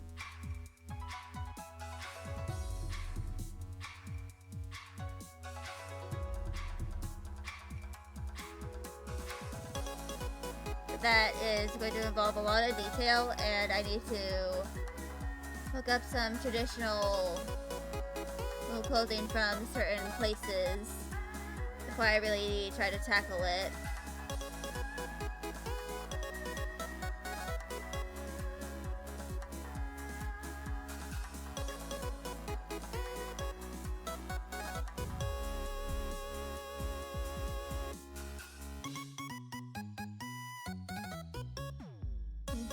Oh, you meant Sister Helga and Sister Agnes.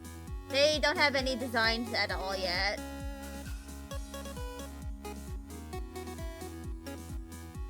Which I probably should make some designs for them.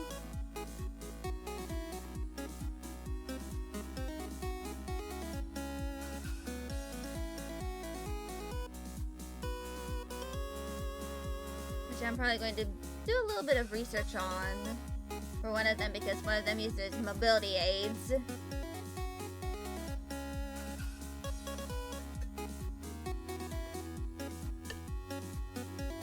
But yeah. Anyway.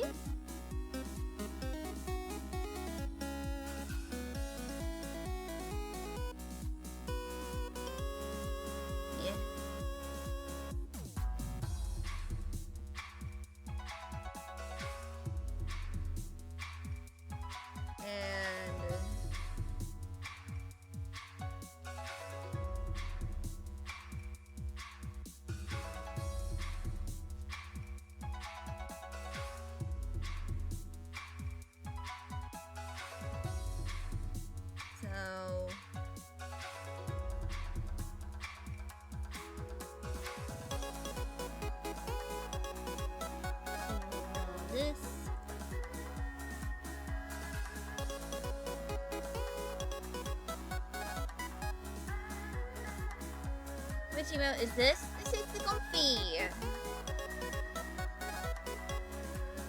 When you're feeling very comfortable.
Anyway.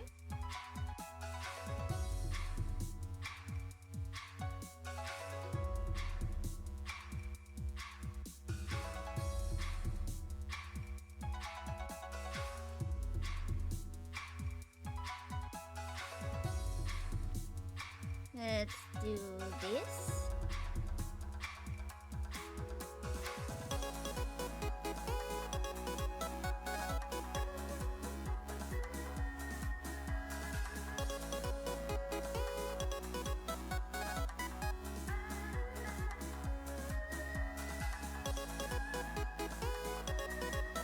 Serious topic. The serious topic.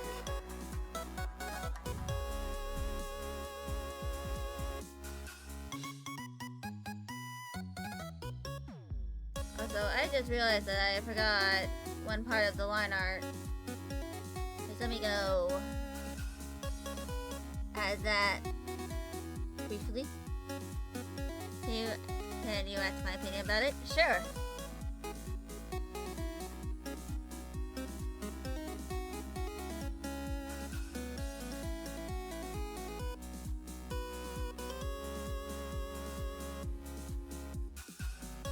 As long as it's, not super political or anything along those lines.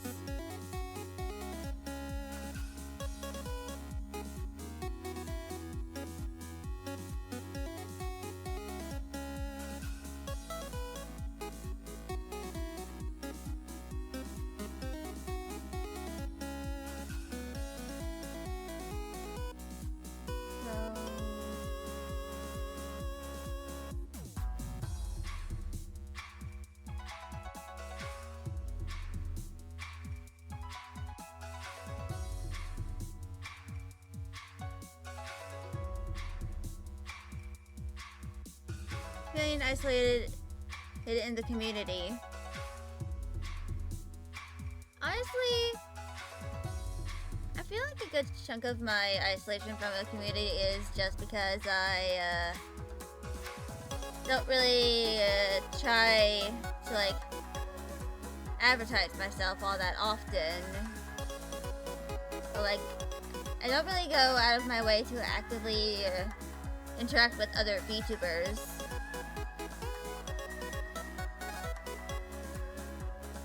And part of that is because of,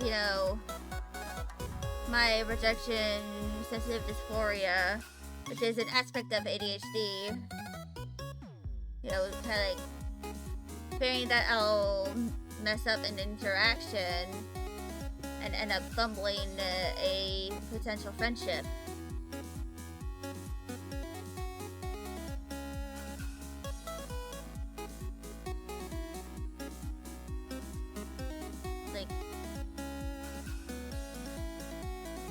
What if I do, but you feel ignored?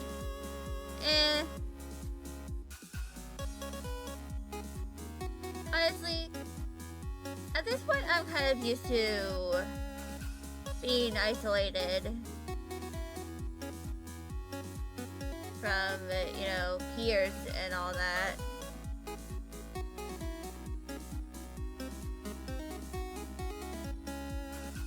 So this could be just me speaking from my experience as an autistic person.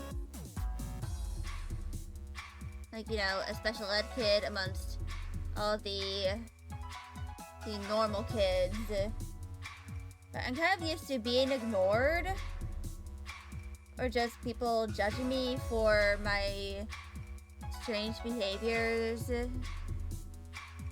because of the fact that I am, you know, autistic.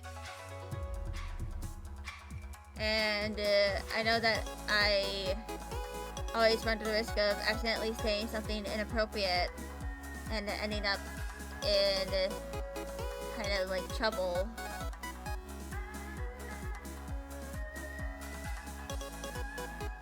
But the weird part is, about the times where I do that, they don't really say that I did anything wrong. Like, they don't explain what I did. It is that was inappropriate, and just say, we're not gonna talk to you anymore because you act weird. And I was just like,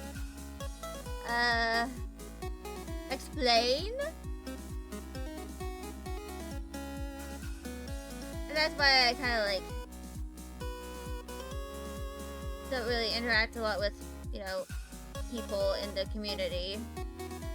Like, the greater VTuber community, out of that anxiety that I'll potentially mess something up.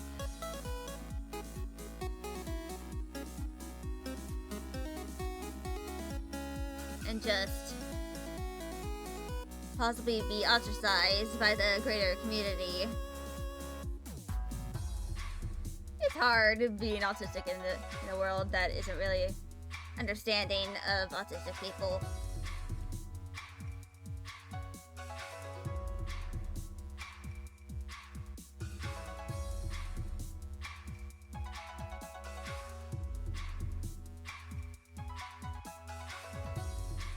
It's just like, you know, that sort of stuff.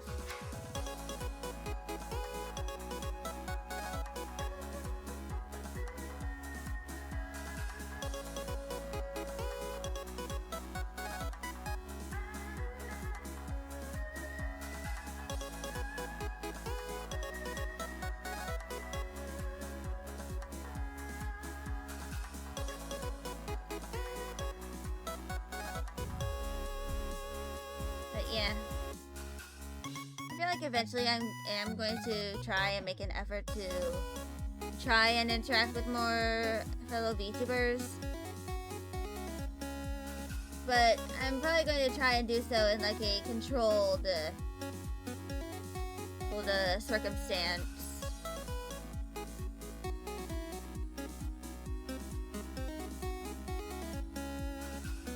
Like, where I know I'm kind of like potentially safe from accidentally fumbling anything.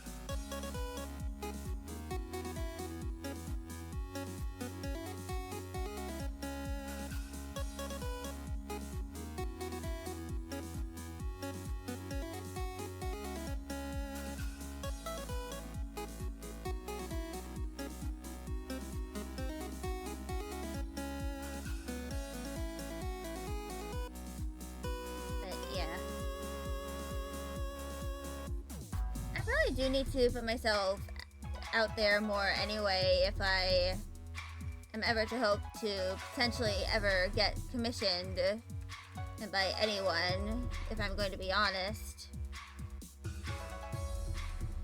Like, just me not really interacting with the greater VTuber community is probably not going to be good for me in the long run.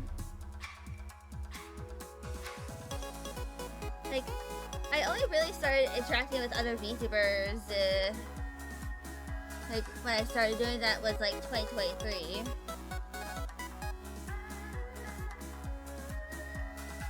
Like, that's kind of like when I started interacting with fellow smaller VTubers.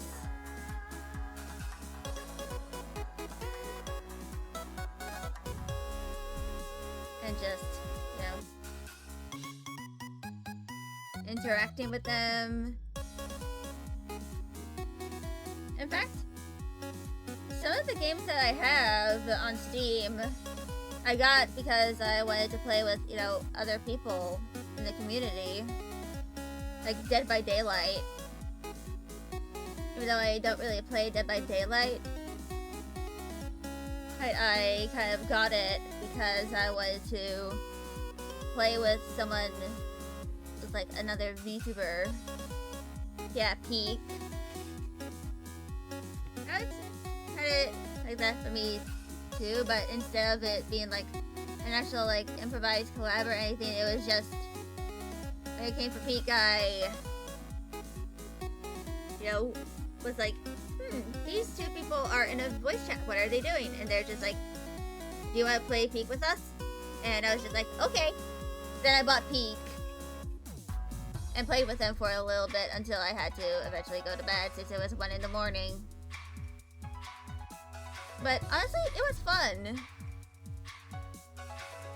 They gave me the musical instrument, which they probably regretted because I just played it constantly. Like a siren song.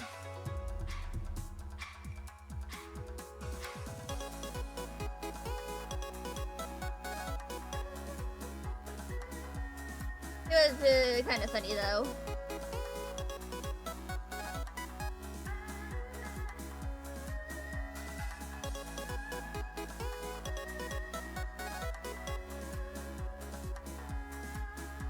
But yeah. I feel like I did something but don't know what.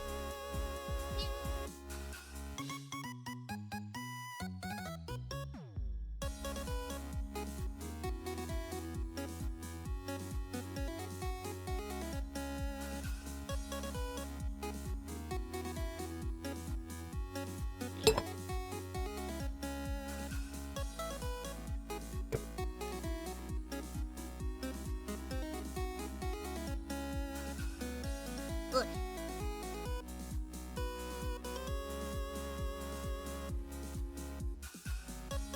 So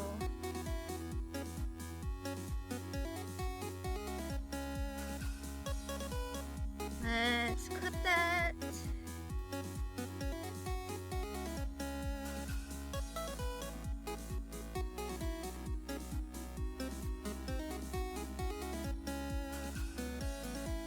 And now distort.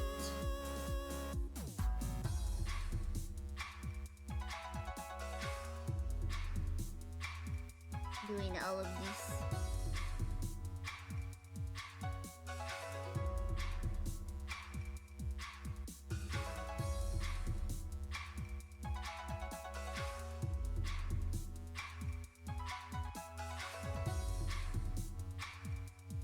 But yeah.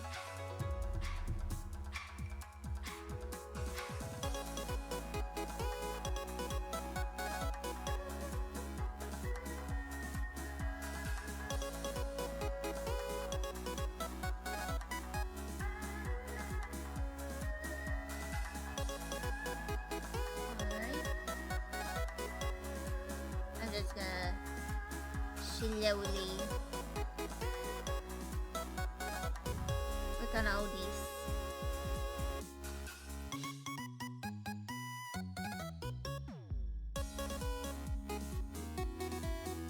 But I, like, sometime over the weekend, I put up some more of the posters that I got at my local convention that happened, like, a few weeks ago.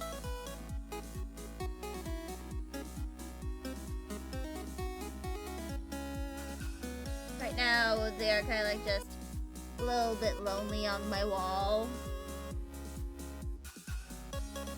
So I think my goal for the next conventions I go to is to kind of like get more print I can, you know, put on my wall.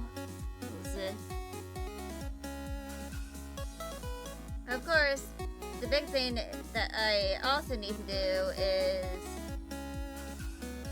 I need to remake my riser with my dad with the purple heart wood we have.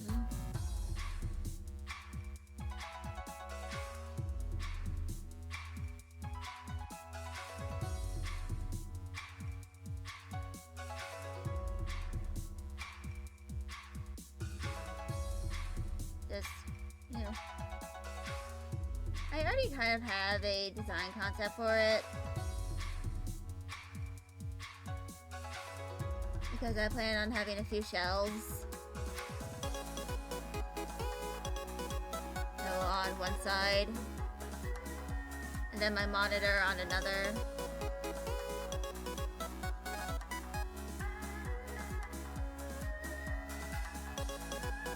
Then I can probably like figure out if I want to kind of like DIY a catio for my cats so that they can kind of hang out with me and sprawl out while I'm, you know, at my computer.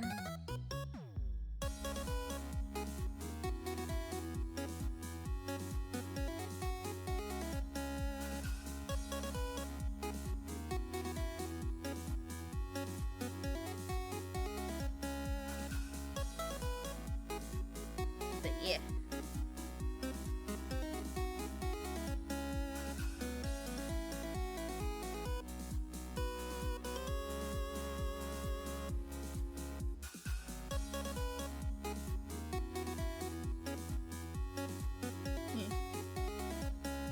Do I have them in the frame? No, I got mounting putty.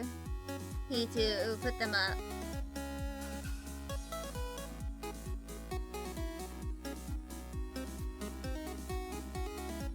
Which I'm honestly kind of sick of just buying a bunch of frames for, you know, the prints because sometimes the prints don't even fit inside them.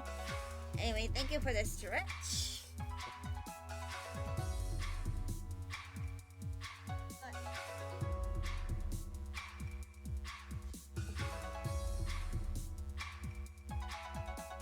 But yeah.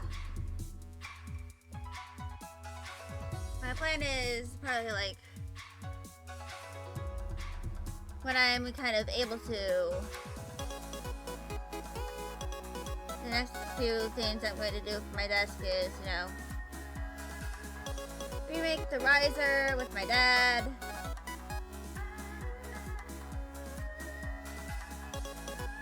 Then probably like think of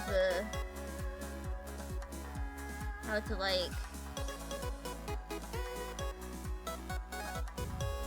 VIP.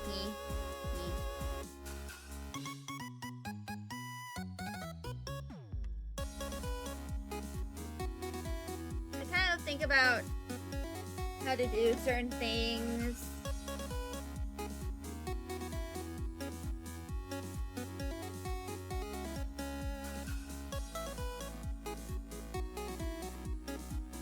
For, you know, my desk.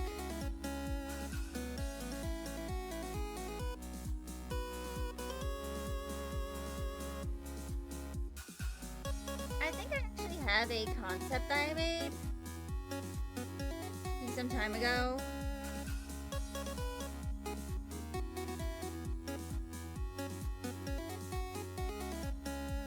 It's over here.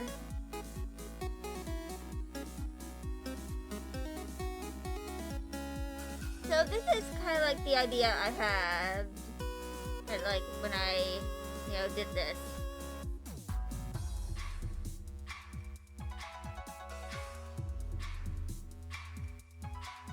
So my idea for this was that my monitor would be on one side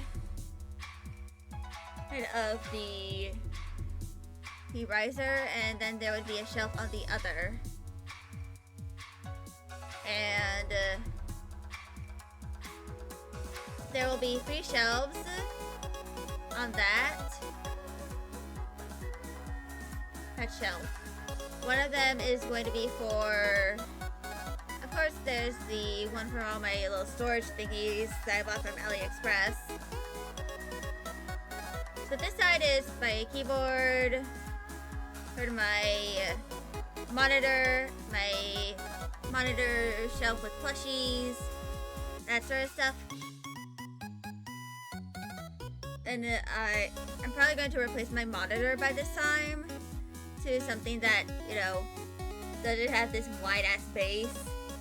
That kind of like goes out just beyond the riser. Yeah, ideal. And then on another shelf is going to be more storage stuff. So here is going to be where my document camera is going to be, kind of like folded down. Then here is going to probably be where my tissues and medications will go, like my Adderall and my Maxalt. And maybe I'll get some Motrin in there too. Is there a 65-inch TV and 2 monitors? Yeah. And the final one is going to be some plushies, and then probably like my B127 figure, or like any of my other Transformers figures that I have.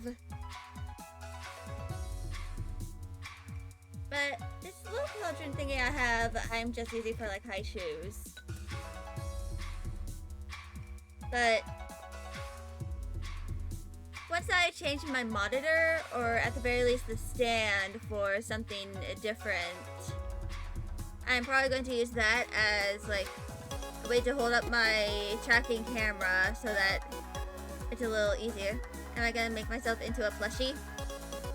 Probably when it's more financially reasonable for me to do so.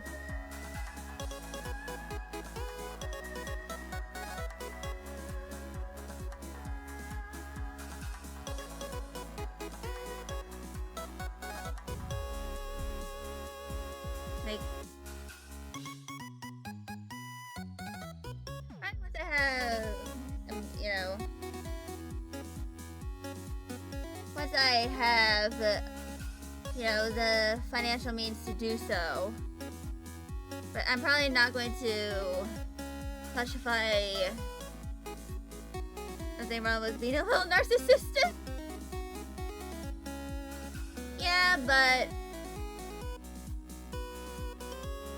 if anything, I feel like if I ever make merch of myself, it's probably going to be something very, very simple. Like probably like a charm for your, like an acrylic charm, or like some stickers. Maybe a standee.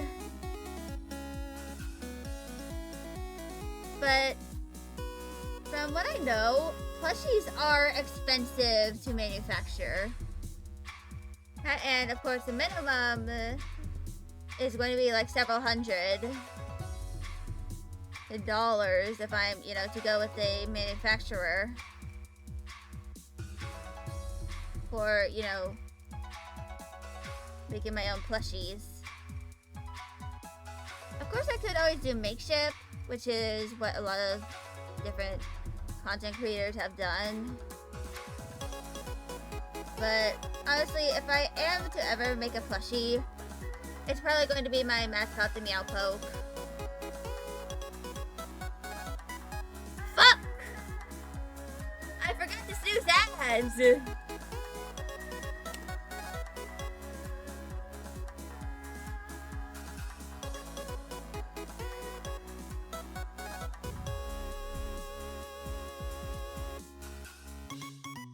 Well then, I'll just finish doing the highlights over here.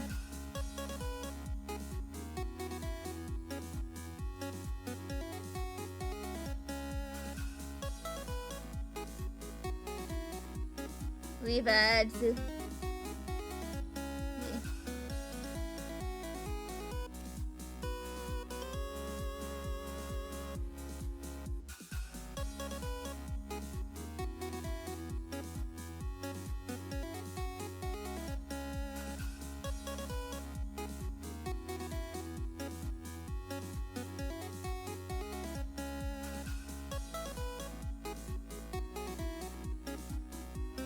he...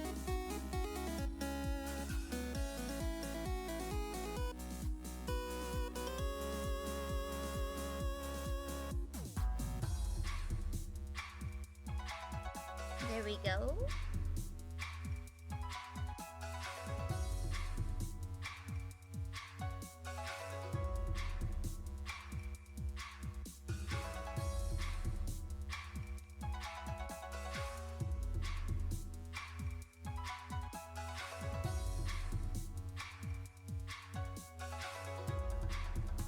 Every detail counts.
Ads are ending about now. But, yeah.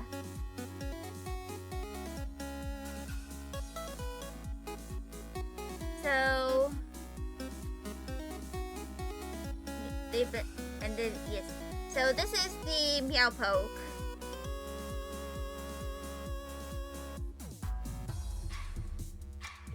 And this is essentially like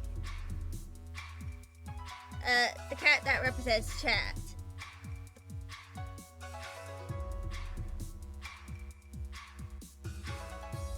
And if I am to ever make any sort of plushie, I'm probably going to do the Meow Poke.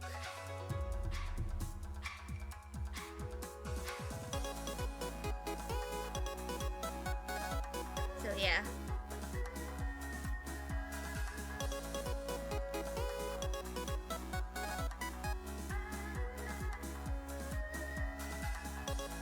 It is essentially, if I am to ever make some kind of plush, that'll be what I do. But plushies, out of all the many things that can be manufactured, are some of the most expensive. Like, there's also, if you have a custom like design, you usually have some kind of minimum order count of like several hundred, which will cost, you know, thousands of dollars. And then you have to advertise as the plushies and hope that someone purchases there's enough of that you are able to make a profit.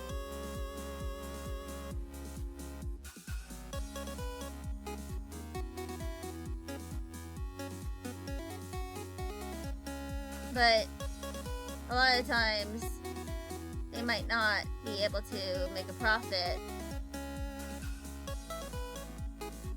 And you now have a bunch of plushies that you don't know what to do with.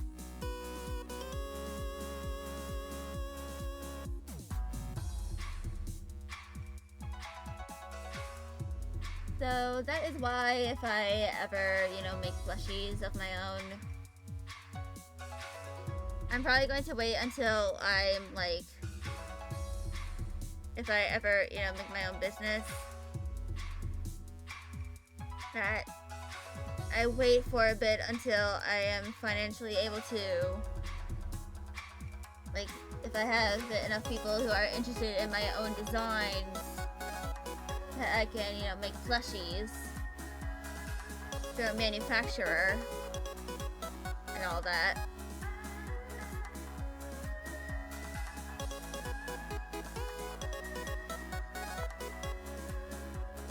But first I have to actually make stuff that I can sell before I can get to that point.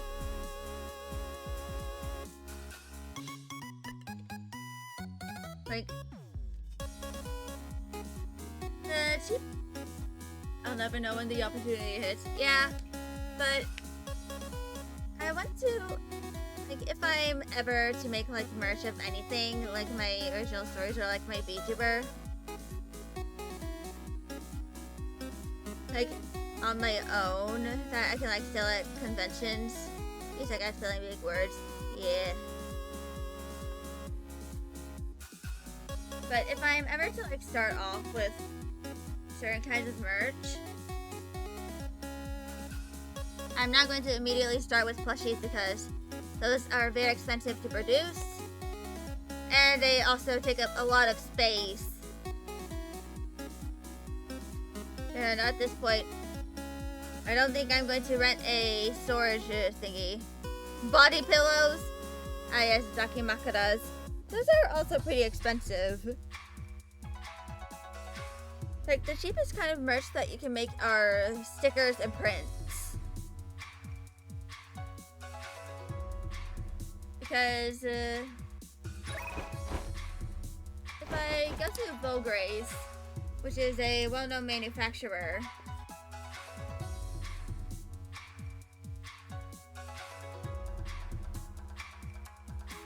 stickers tend to be like only several bucks to produce, basically. So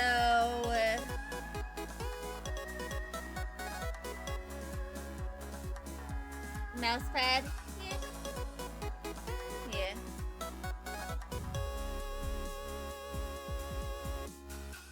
So a 1-inch sticker from Vograce just costs $1.10 for like a minimum quantity of 5.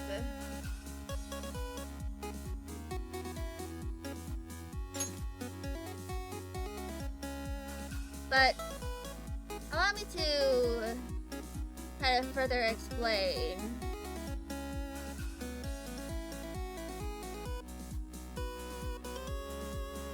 So you have the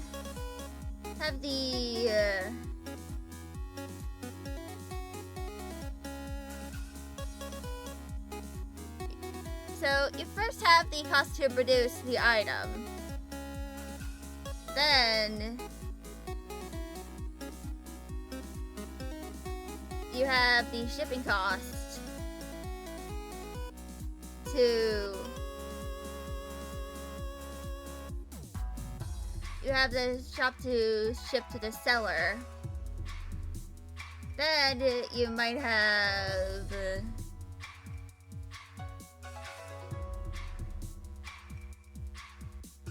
You might have online shop fees, which can take a lot of money out of your profits. And then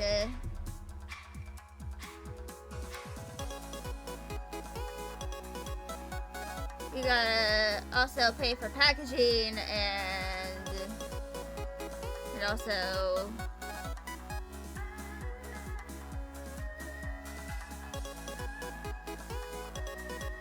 so essentially, you first have the cost to produce, which is all of what you need to, make. Then you have that shipped to you. You then put that up on the shop for a certain amount of money. You can't read cursive too good. Yeah, unfortunately I do write in cursive, so essentially, cost to produce, ship to seller, online shop fees, and packaging and ship to buyer. A lot of these will, this all costs money in order to have to make. Of course, you also have to design the sticker, for which sometimes you commission someone to do that, but sometimes if if you are able to, you make it yourself. Like, if you design the sticker yourself, and if you design something yourself, you don't have to pay anyone a commission fee and a commercial fee in order to use it for profit. Then you have to upload it to a manufacturer. Sometimes you need to do multiple samples of something in order to get it perfect. And then you make the order. And for custom stuff, there's usually an order minimum of a few hundred or so. And then you have to have that all shipped to you, which also costs money, and especially if there are tariffs, you have to pay the tariffs as well. And then sometimes you have to pay shop fees online, whether that's in order to have your online domain, a membership to like Squarespace, or some other site that allows you to market your own, for you to sell your own creations. Then you have to get packaging, maybe even a business card. And then you have to pay some money in order to ship it to the person who buys whatever you have. It's a process that costs money all along the way. So my kind of philosophy for like, if I'm ever to like make merchandise, is that I'm going to have the cost of the items be at least 2 to 2.5 times how much it costs me to acquire said merchandise. Like, for a $1 sticker, I probably increase the cost to like $3. That costs the production cost, and likely the fees, and for the shop and shipping. And that leaves me like $1 or so in profit.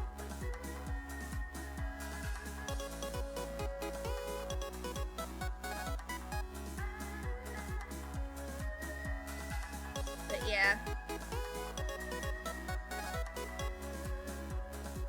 Let's just say that making merchandise and all that is an expensive process to go through.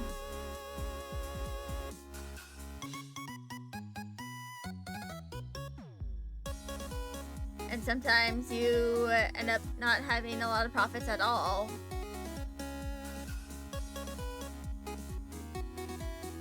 And sometimes it's just, in the end, small businesses, they usually can't like do a lot of huge sales, because that would be like an extreme loss of profit on their end, and they can't really afford to do that. Like, they can't afford that kind of loss of revenue. Like, if they only have like 1 or 2 employees, they have to pay.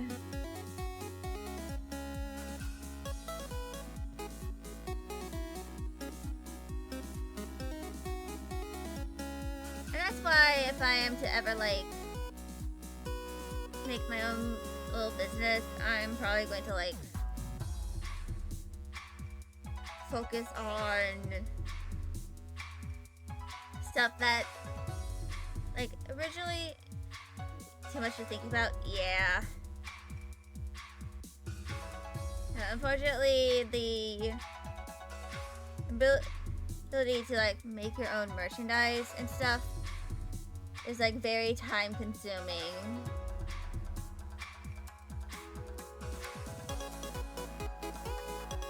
And you know, difficult sometimes to even get off of the floor.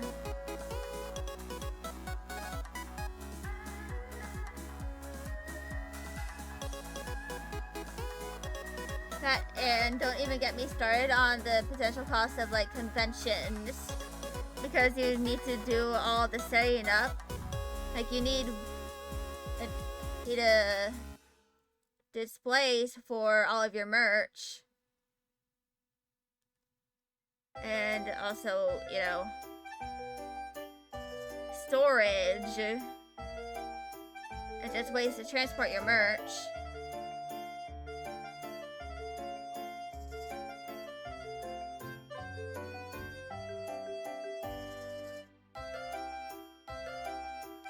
And sometimes it might take a long time to even get to the convention.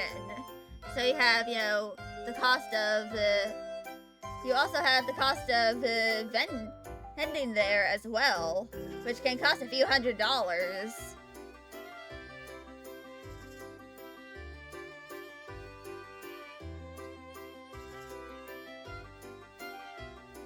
So basically, if I am to ever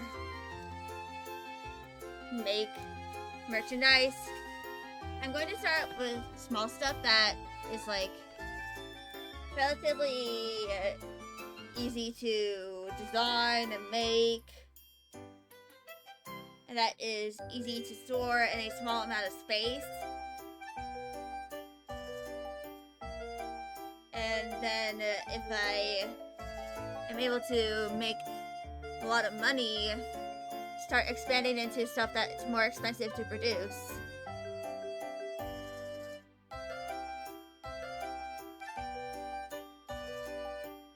Like, the big thing is, so there are places like Redbubble where you can just like upload your design and they make the merch for you for certain things like prints and stickers.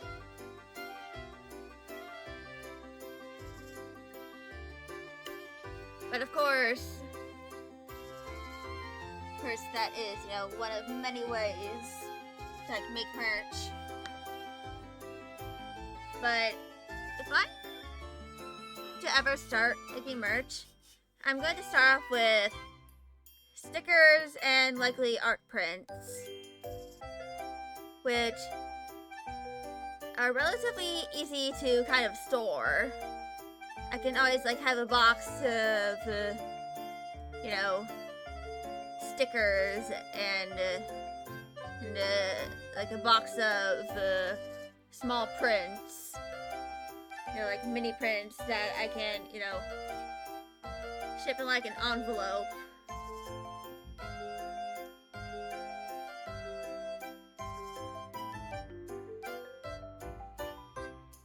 But eventually, if I'm able to expand my stock, I'm probably going to start selling acrylic charms, sticker books, maybe standees. You know, that sort of stuff.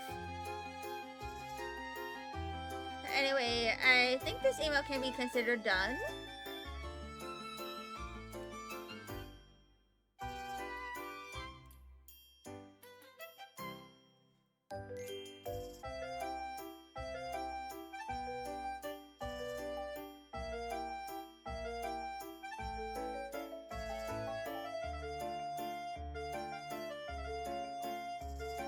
But yeah.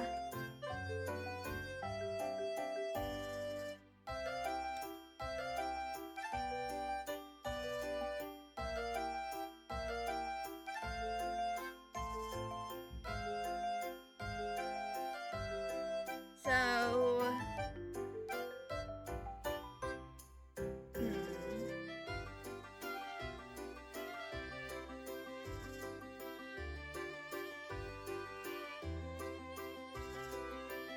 I think I'm going to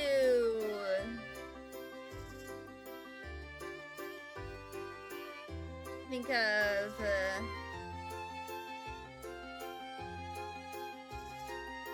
what I'm gonna do for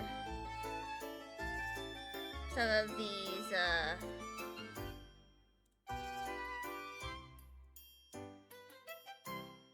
character reference sheets.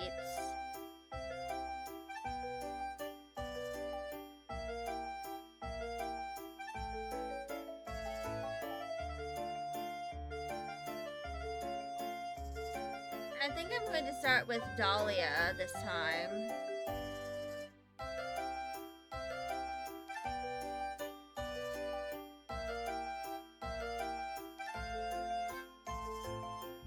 And reference sheet. And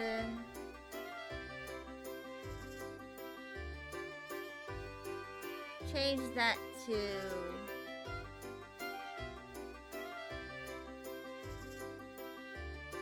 red.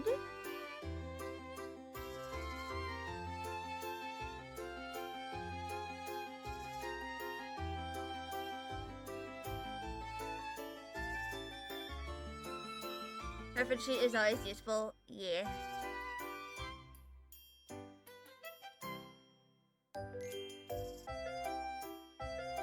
So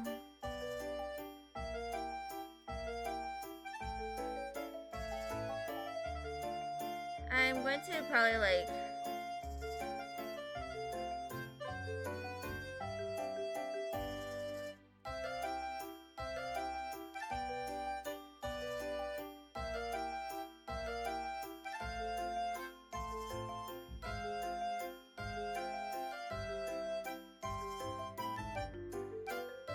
start off with sort of this.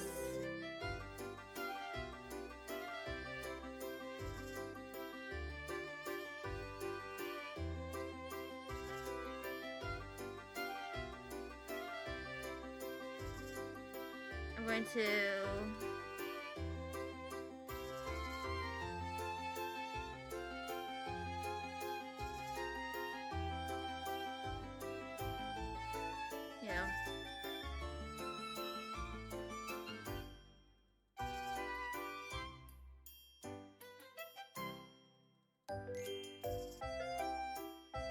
try and make her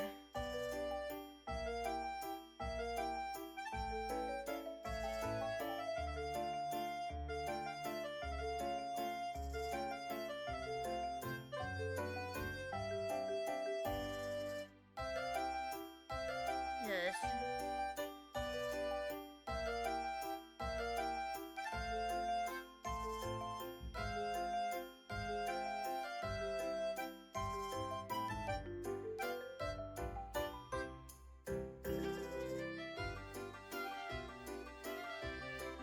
I'm going to make her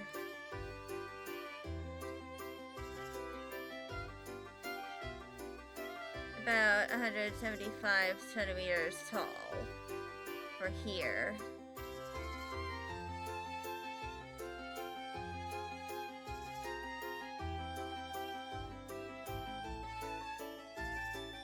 And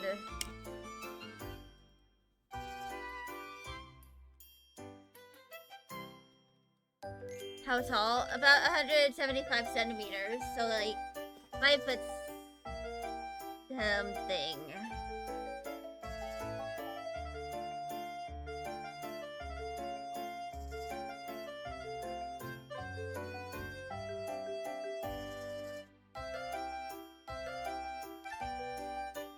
But yeah.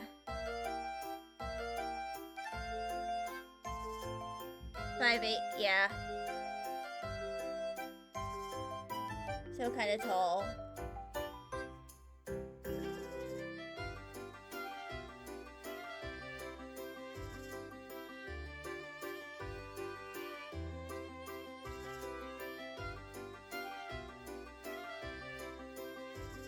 But yeah. Above average, indeed.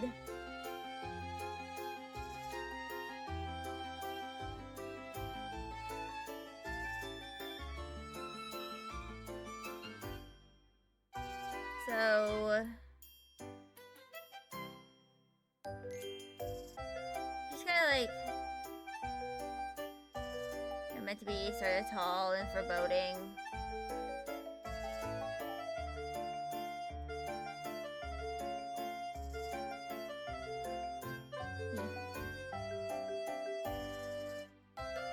Hello, edos pato.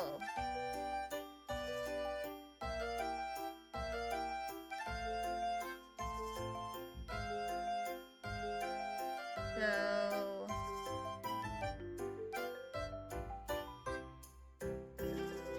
What is it that is that? What pato? What are some tips for a beginner artist?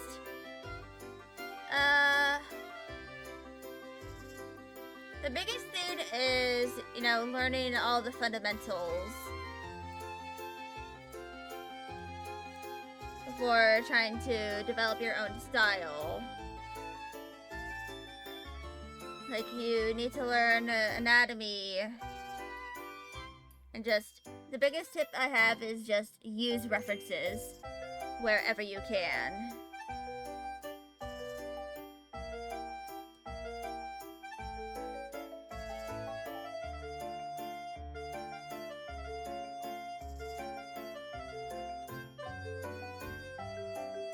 Essentially,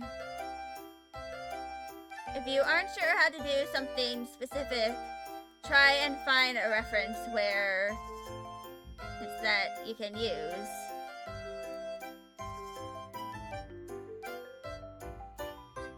You know, reliably.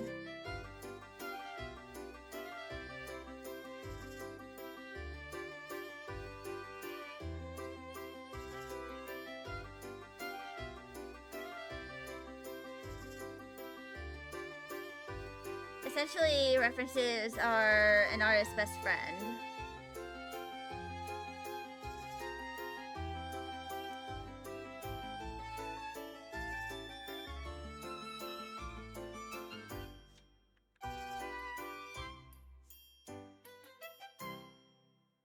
And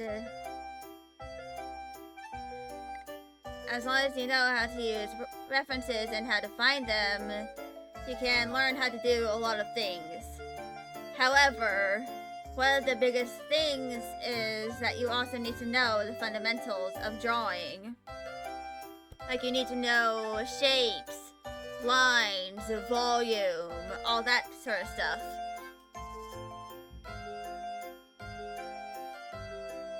So... there is a channel that I recommend.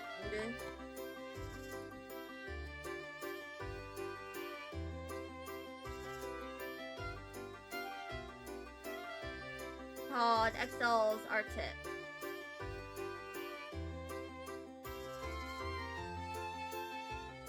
Which is here.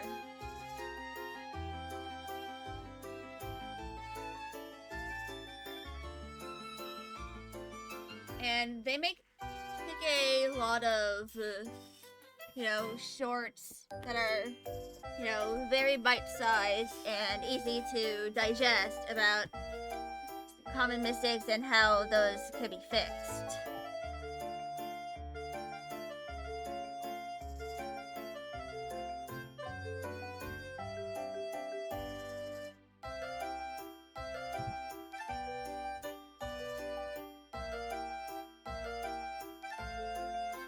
Essentially, the thing that I recommend the most is just trying to learn from people who have experience. Watch tutorials on how people do certain things.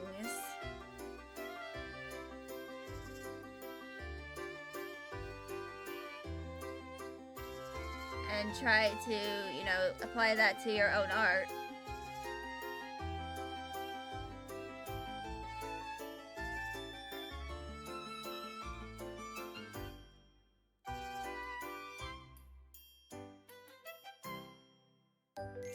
Which is going to help you in the long run for learning more things. But the most important thing is understanding all of the fundamentals of art. And making sure you know the fundamentals before trying to get into the advanced stuff. Essentially, the fundamentals are the way you can figure out how to draw everything else.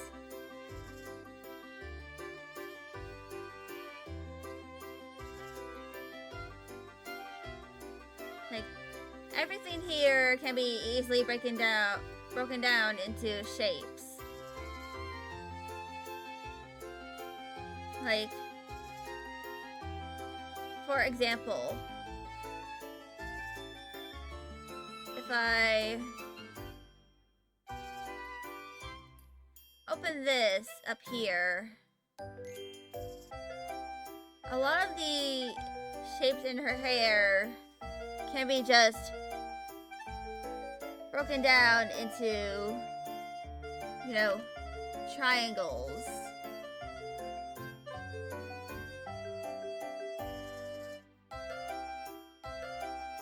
Like, all of these can be broken down into just very basic shapes, including the ears too. The ears are also triangles. And the fangs are also triangles.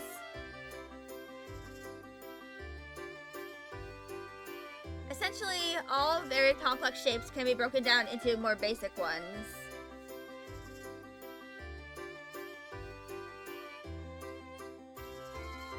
And that is kind of how you figure out how to learn how to do certain things.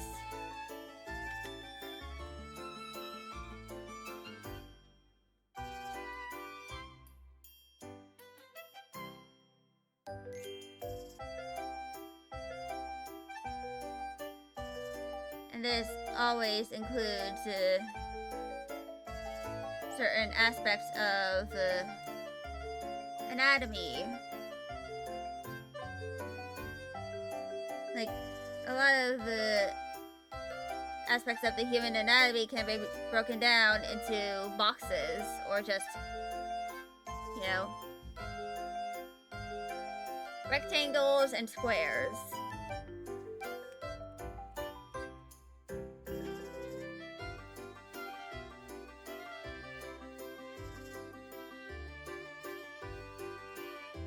Alright, couch.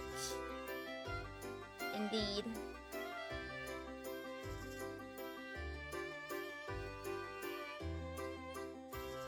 Couch. Coach.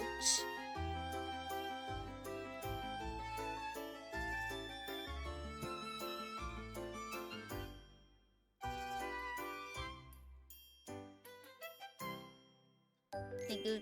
No problemo.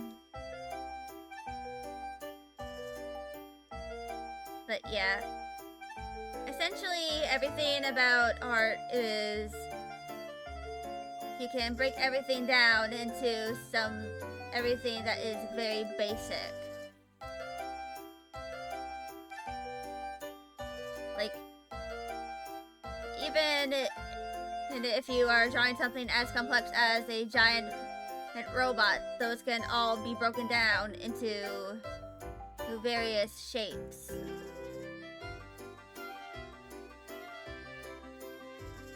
Which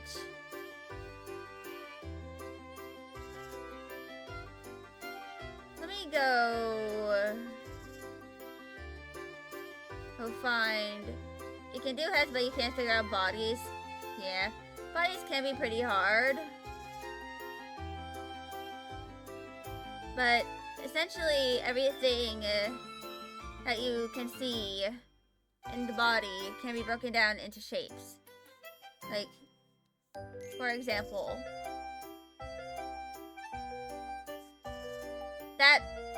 but there are certain things that most people might not realize at first, and that is that there are multiple planes of the body.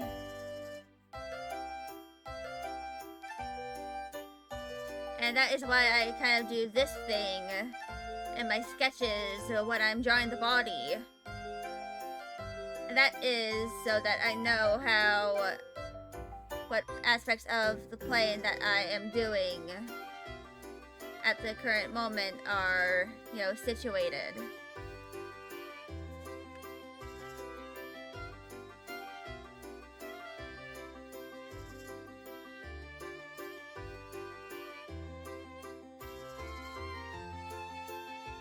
But yeah. Essentially, if you're trying to do a body, try and think of like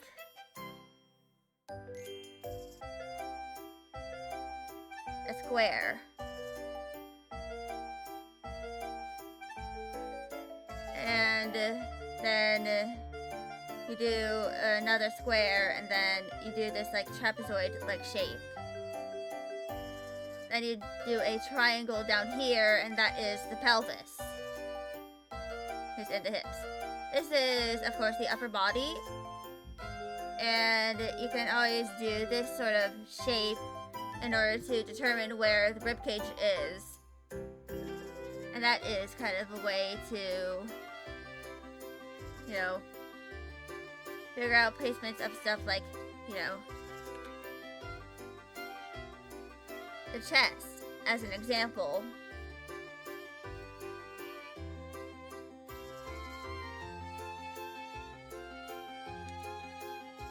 But something else that you should also know is that certain parts of the body are connected. Like, if I make a brief, you know, rectangle over here, and I, you know, make a shape here that represents the arms.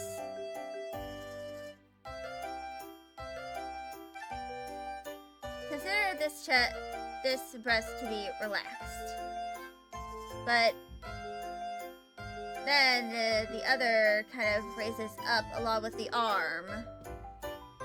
Specifically the upper arm.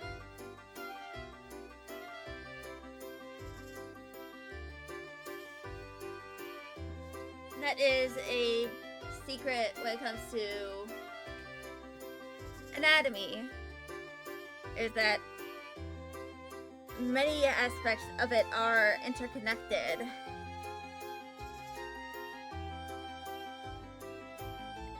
And of course, a lot of these can be broken down into basic shapes as well. Like, the neck, as an example, is a tube that, you know, connects to the head. The trapezius is kind of a triangular muscle on the back that kind of like connects to the front.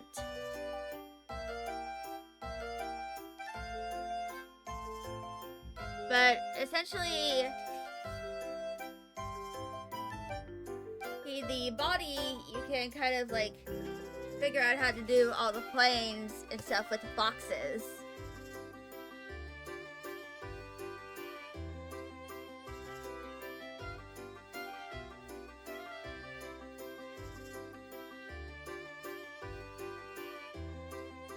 Like, you know,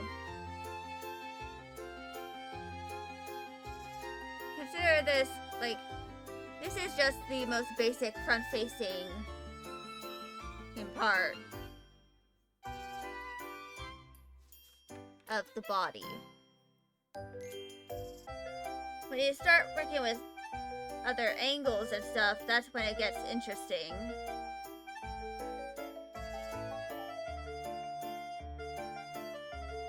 And I feel like the best way to kind of show it is with, you know, Transformers, because a lot of them are kind of blocky, and it makes it easy to figure out certain perspectives, and like how the planes, you know, change.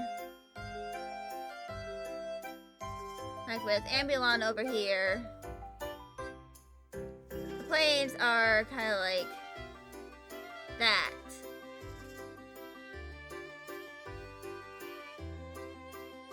For his main body. And you can see that because of his robotic nature, some of the planes are very visible. Yeah. Because, of course, you know, just to a very basic aspect of anatomy. There are people out there who can explain it better than I can.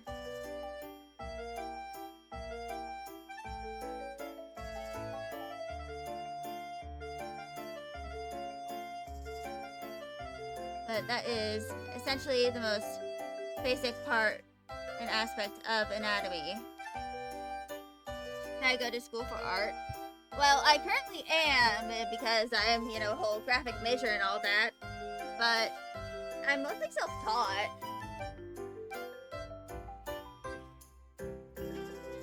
Other than, years of,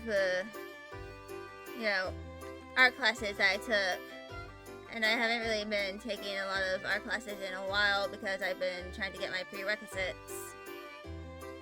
And a lot of them haven't really been all that available. But I'm mostly self-taught.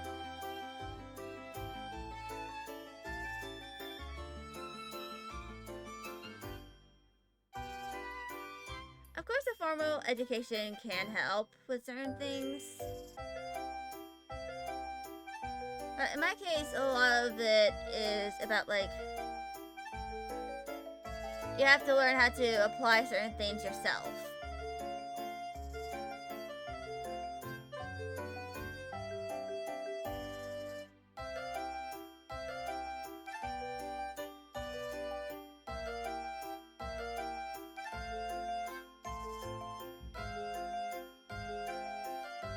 You need to learn how to apply certain aspects of art by yourself.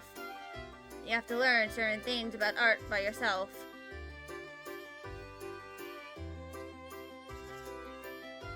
But anyway, ads are going to start soon.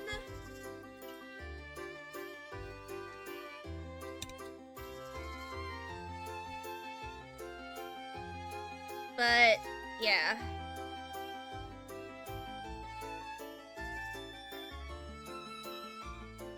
Essentially,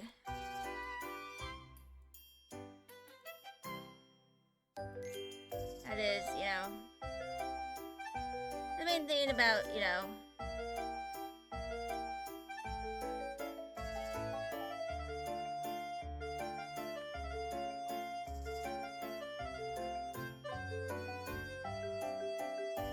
art and all that.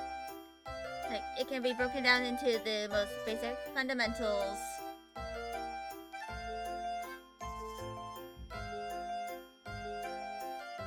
And, yeah.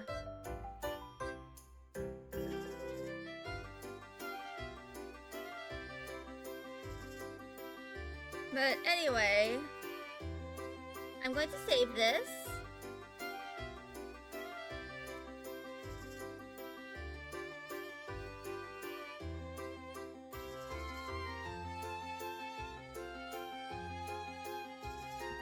Into the ref sheet, and ads have started.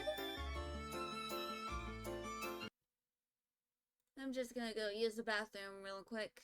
Be right back.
Alright, I'm back.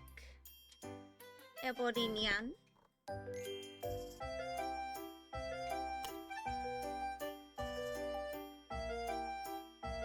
But yeah.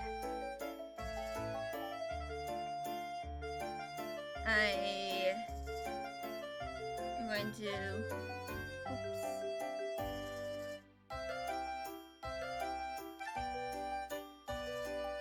Welcome back indeed. Hida Woo, I am back.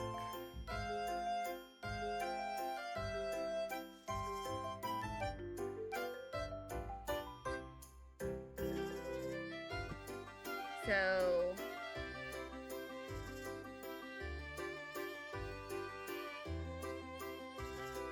I'm going to transfer that to here.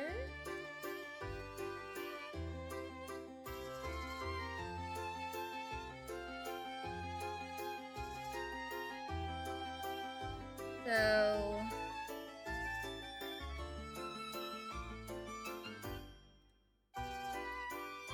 let's change the color of the page.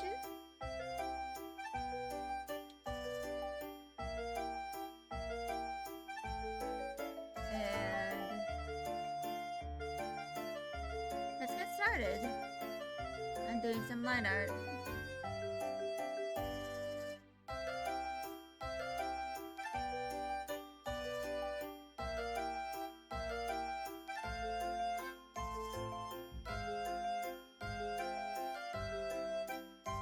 I'm gonna decrease the number of the soys.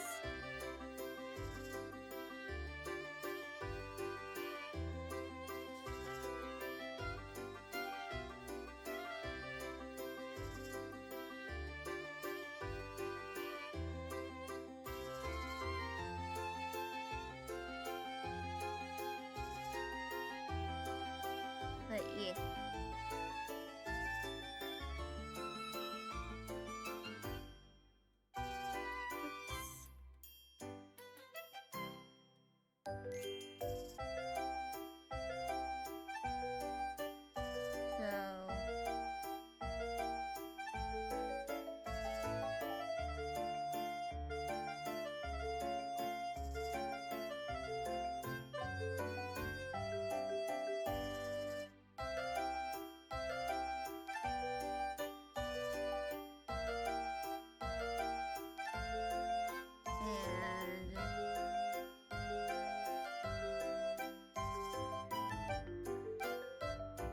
There we go.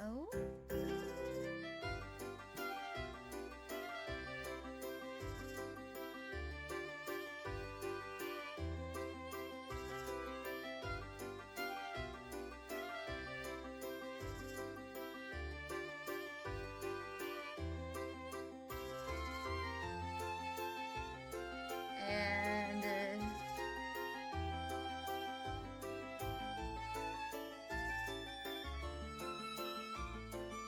here we go.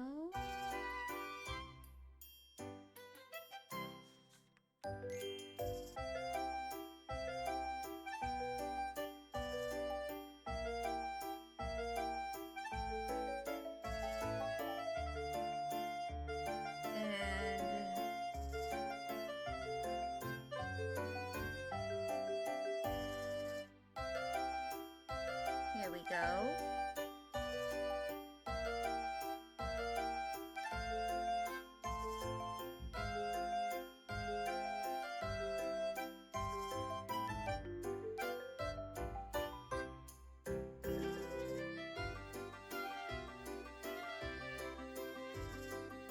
And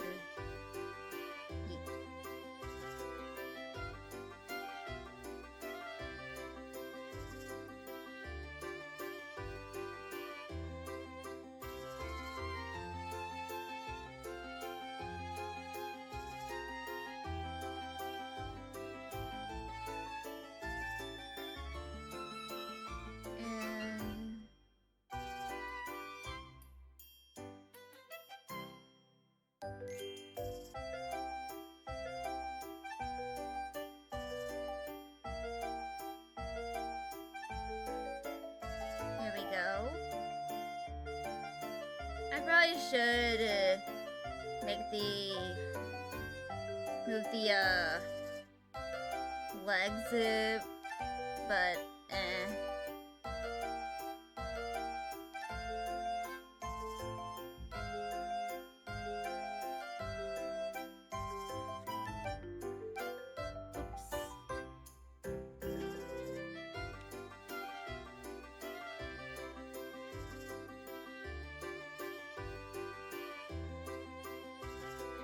but yeah.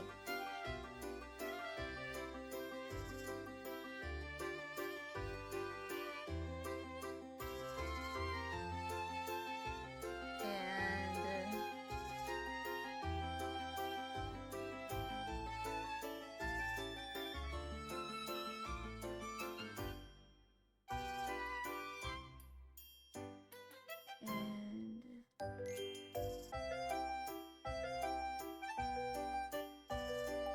there we go.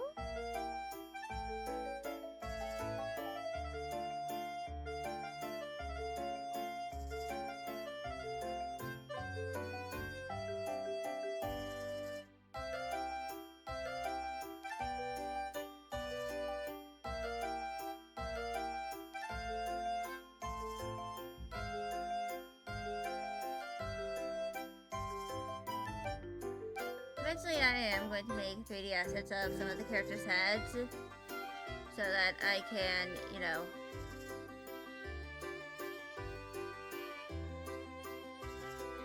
make sure their horns are, you know, in the correct perspective.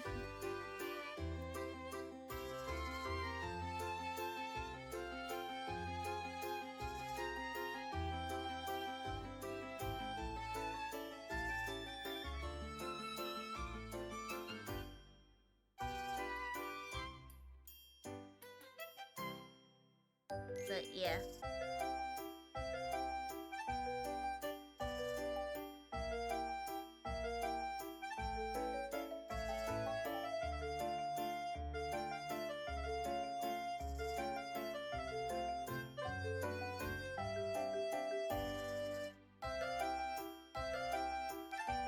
And here we go.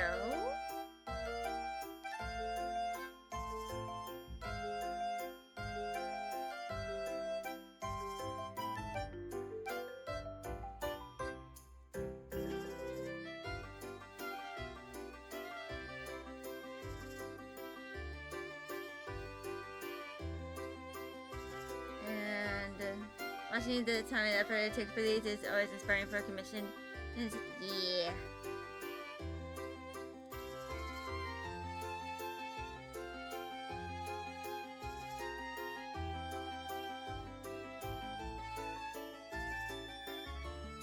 So...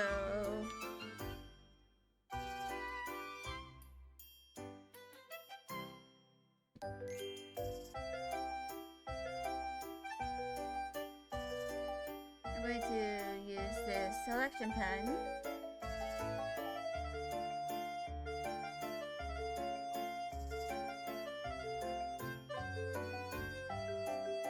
Over here.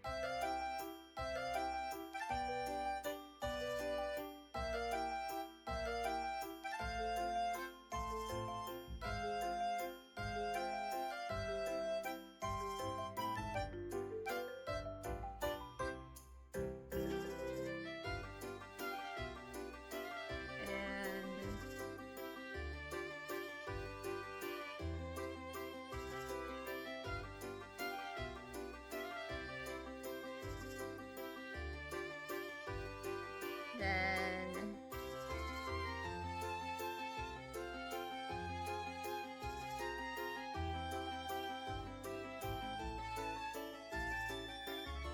here as well.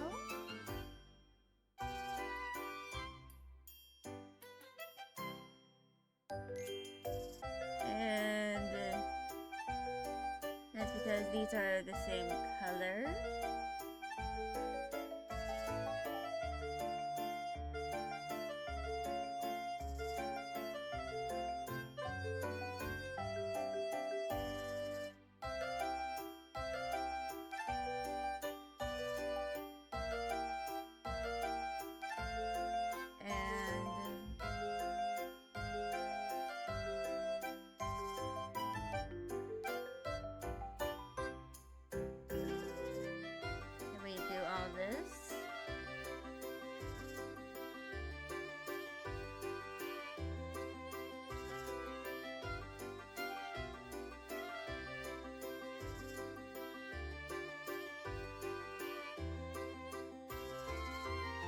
Thank you for the stretch.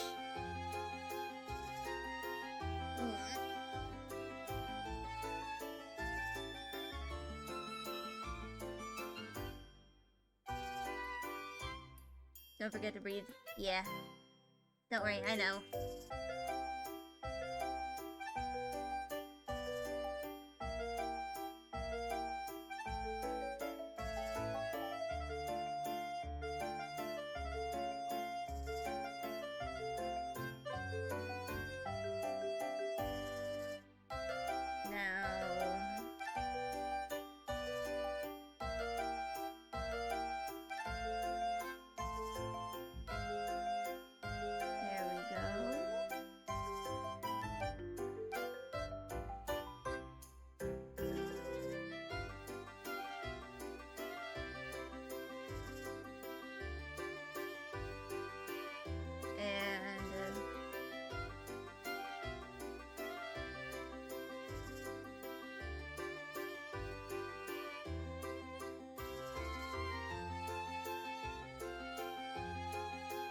Let's do the ponytail.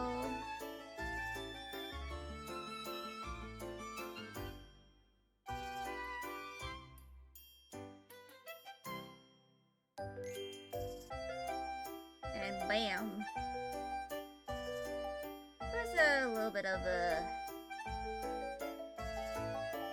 mistakes here and there, but those are easily fixed.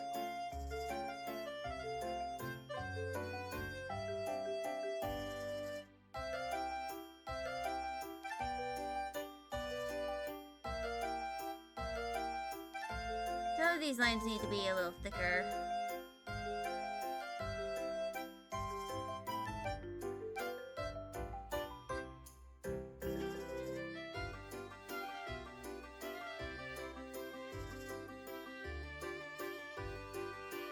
There we go.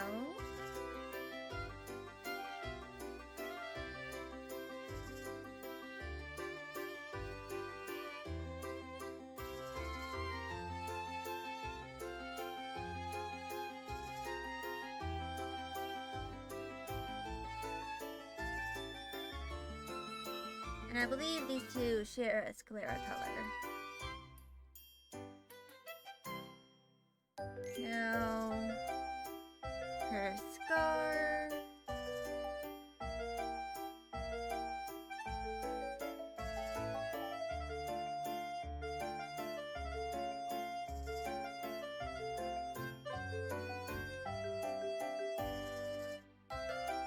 But yeah.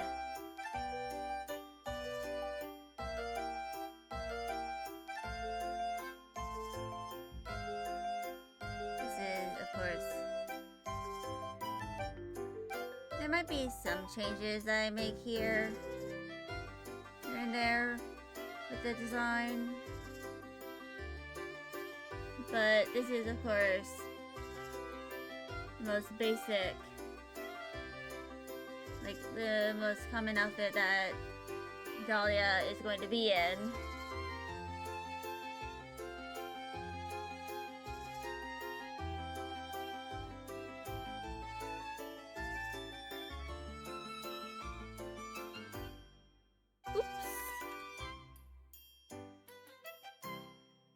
And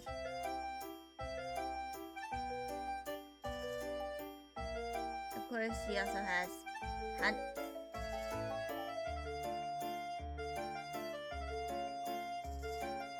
But yeah.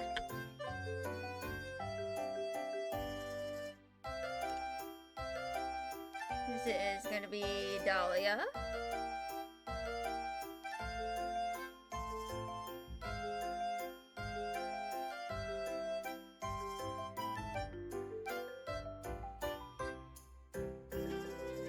I'm going to eventually kind of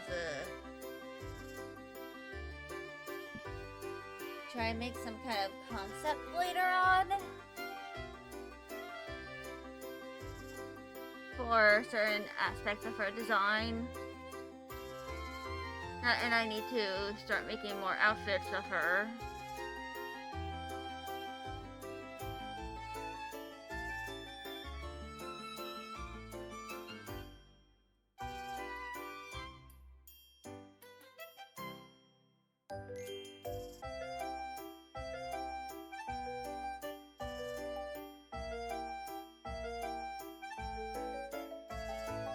But yeah.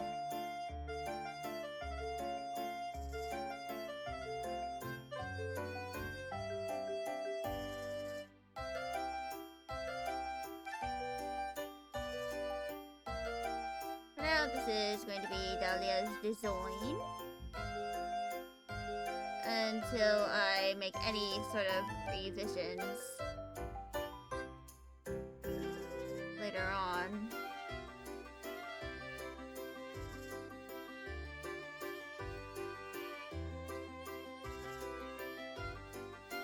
Which, I'm going to be perfectly honest, she is very likely going to have some sort of design revision in the future. To, like, make certain aspects of her design a little clearer.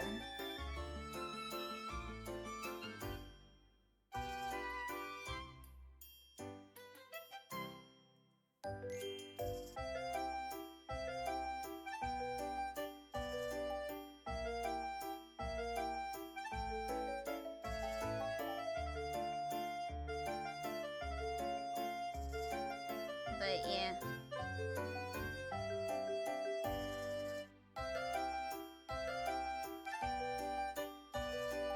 Now this is, you know, going to be Dahlia's design.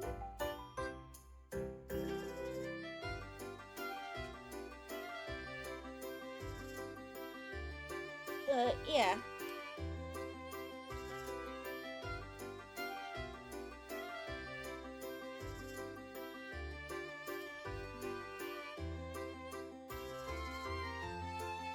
Actually, I might make a more proper... I'm probably going to change the position of the legs so that they're a little more spread out. Because this is very, very tangenty and I don't like it.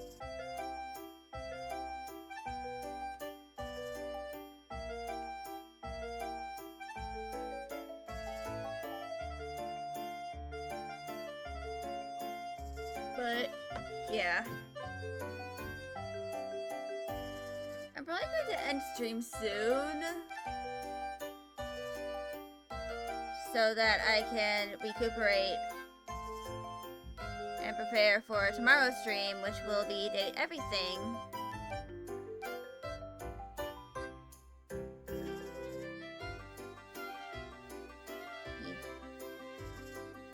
But for now, I'm going to do some of the last bits of this for Dahlia.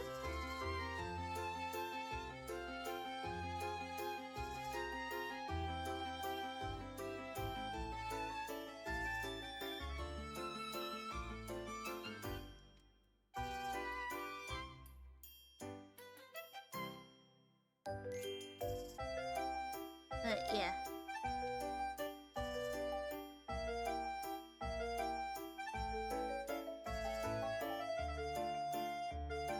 I'm kind of just, you know, making T-poses.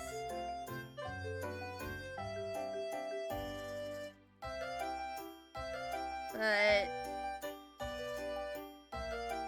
once I'm done with her,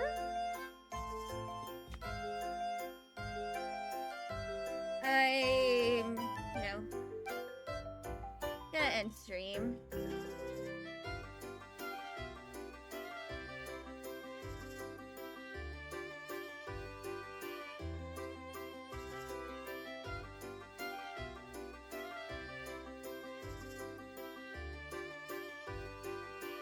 Let me... Have a great day. You too, Shadow.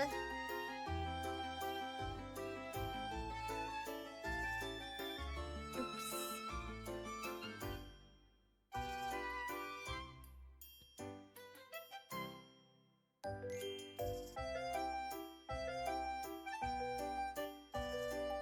So...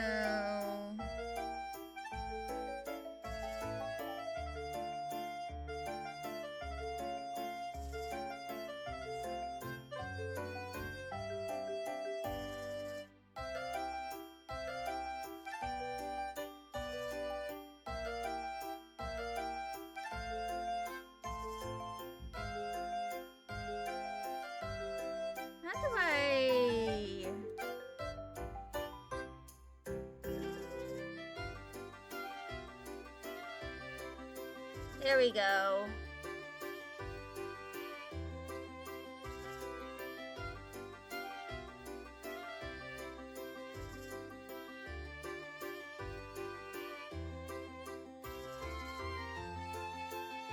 I think I'm going to delete that. And the line art too.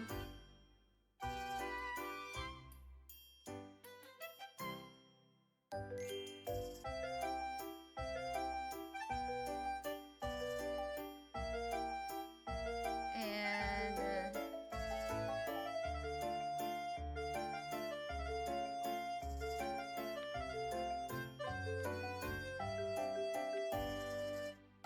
now we can change.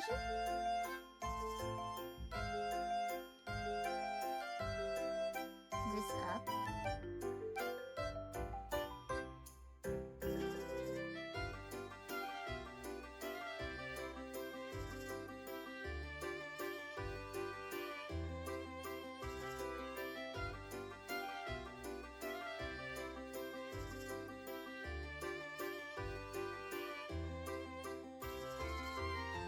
But yeah.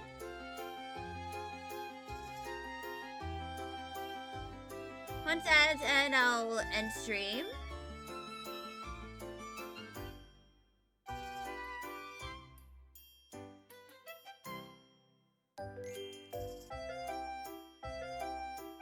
And yeah.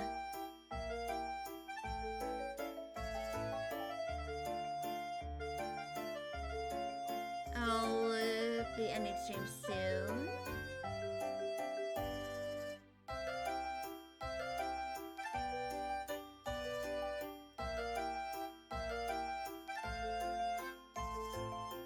But as the ads go, I'll, you know, fix all this. And then I'll end stream.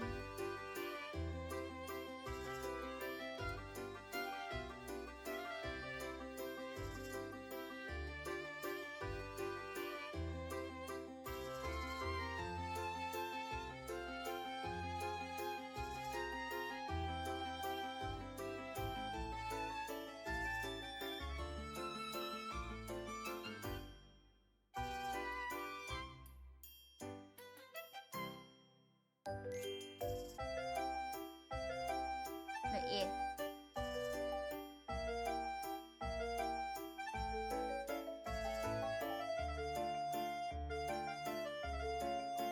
And the ads have started.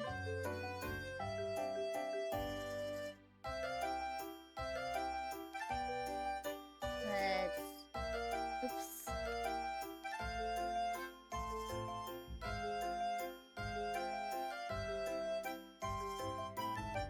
There we go.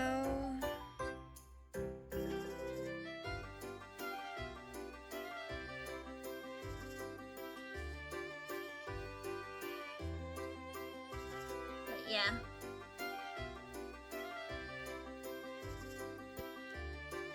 That's going to be it for me.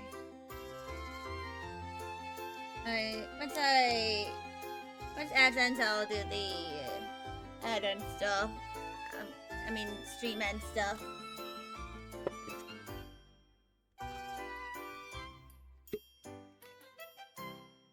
But we made progress.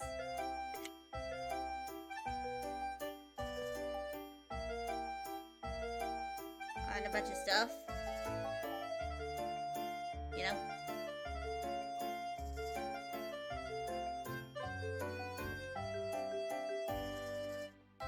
But for now, I just gotta do a bunch of waiting for ads to end.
That's our ending in half a minute.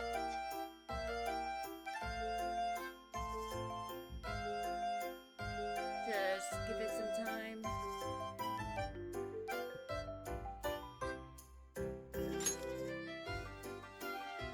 And then I'll end stream.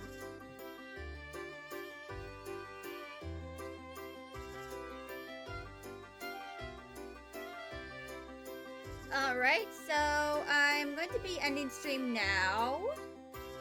I'll be here tomorrow at 1 p.m. Eastern Daylight Time.